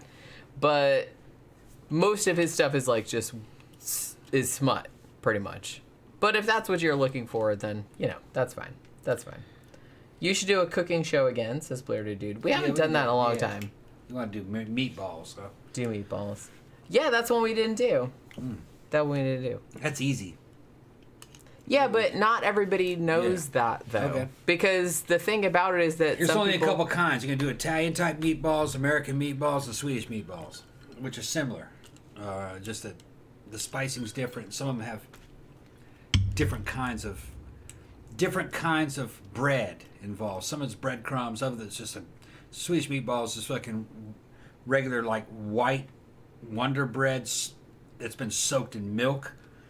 That's the old school way. There's a bunch of ways where you can fake that because that's too much work. But yeah. How do you feel about the beef versus pork mixture?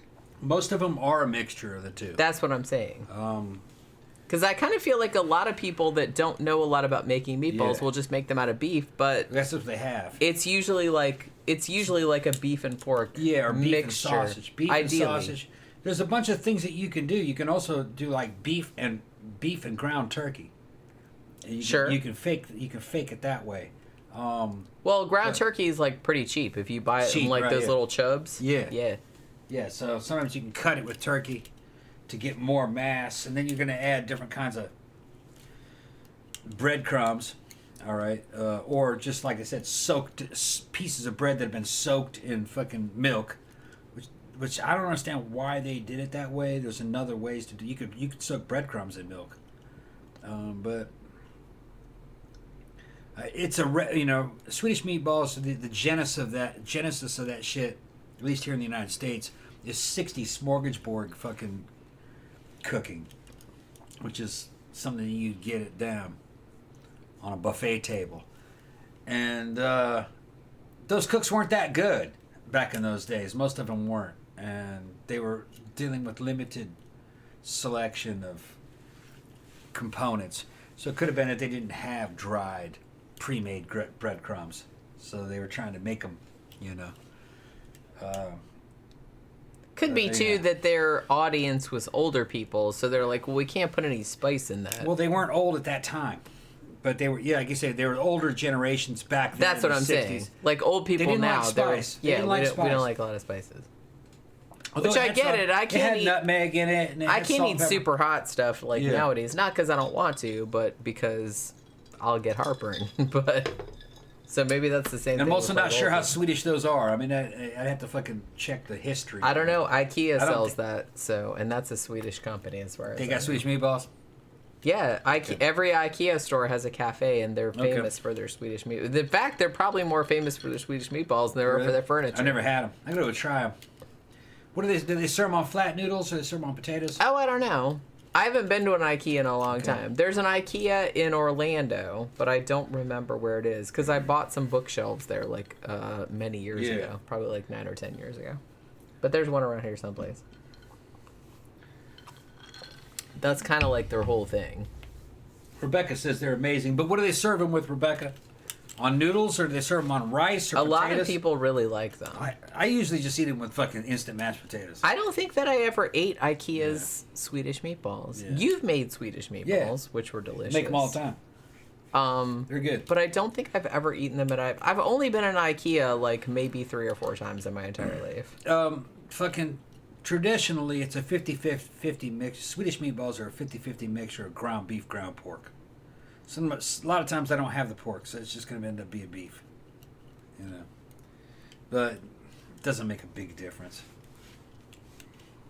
They're just meatballs. They're just meat. They're just meatballs. But like I said, the mix of the Yeah. meat and like the spices that you put in them, it does make a big difference in what they taste like.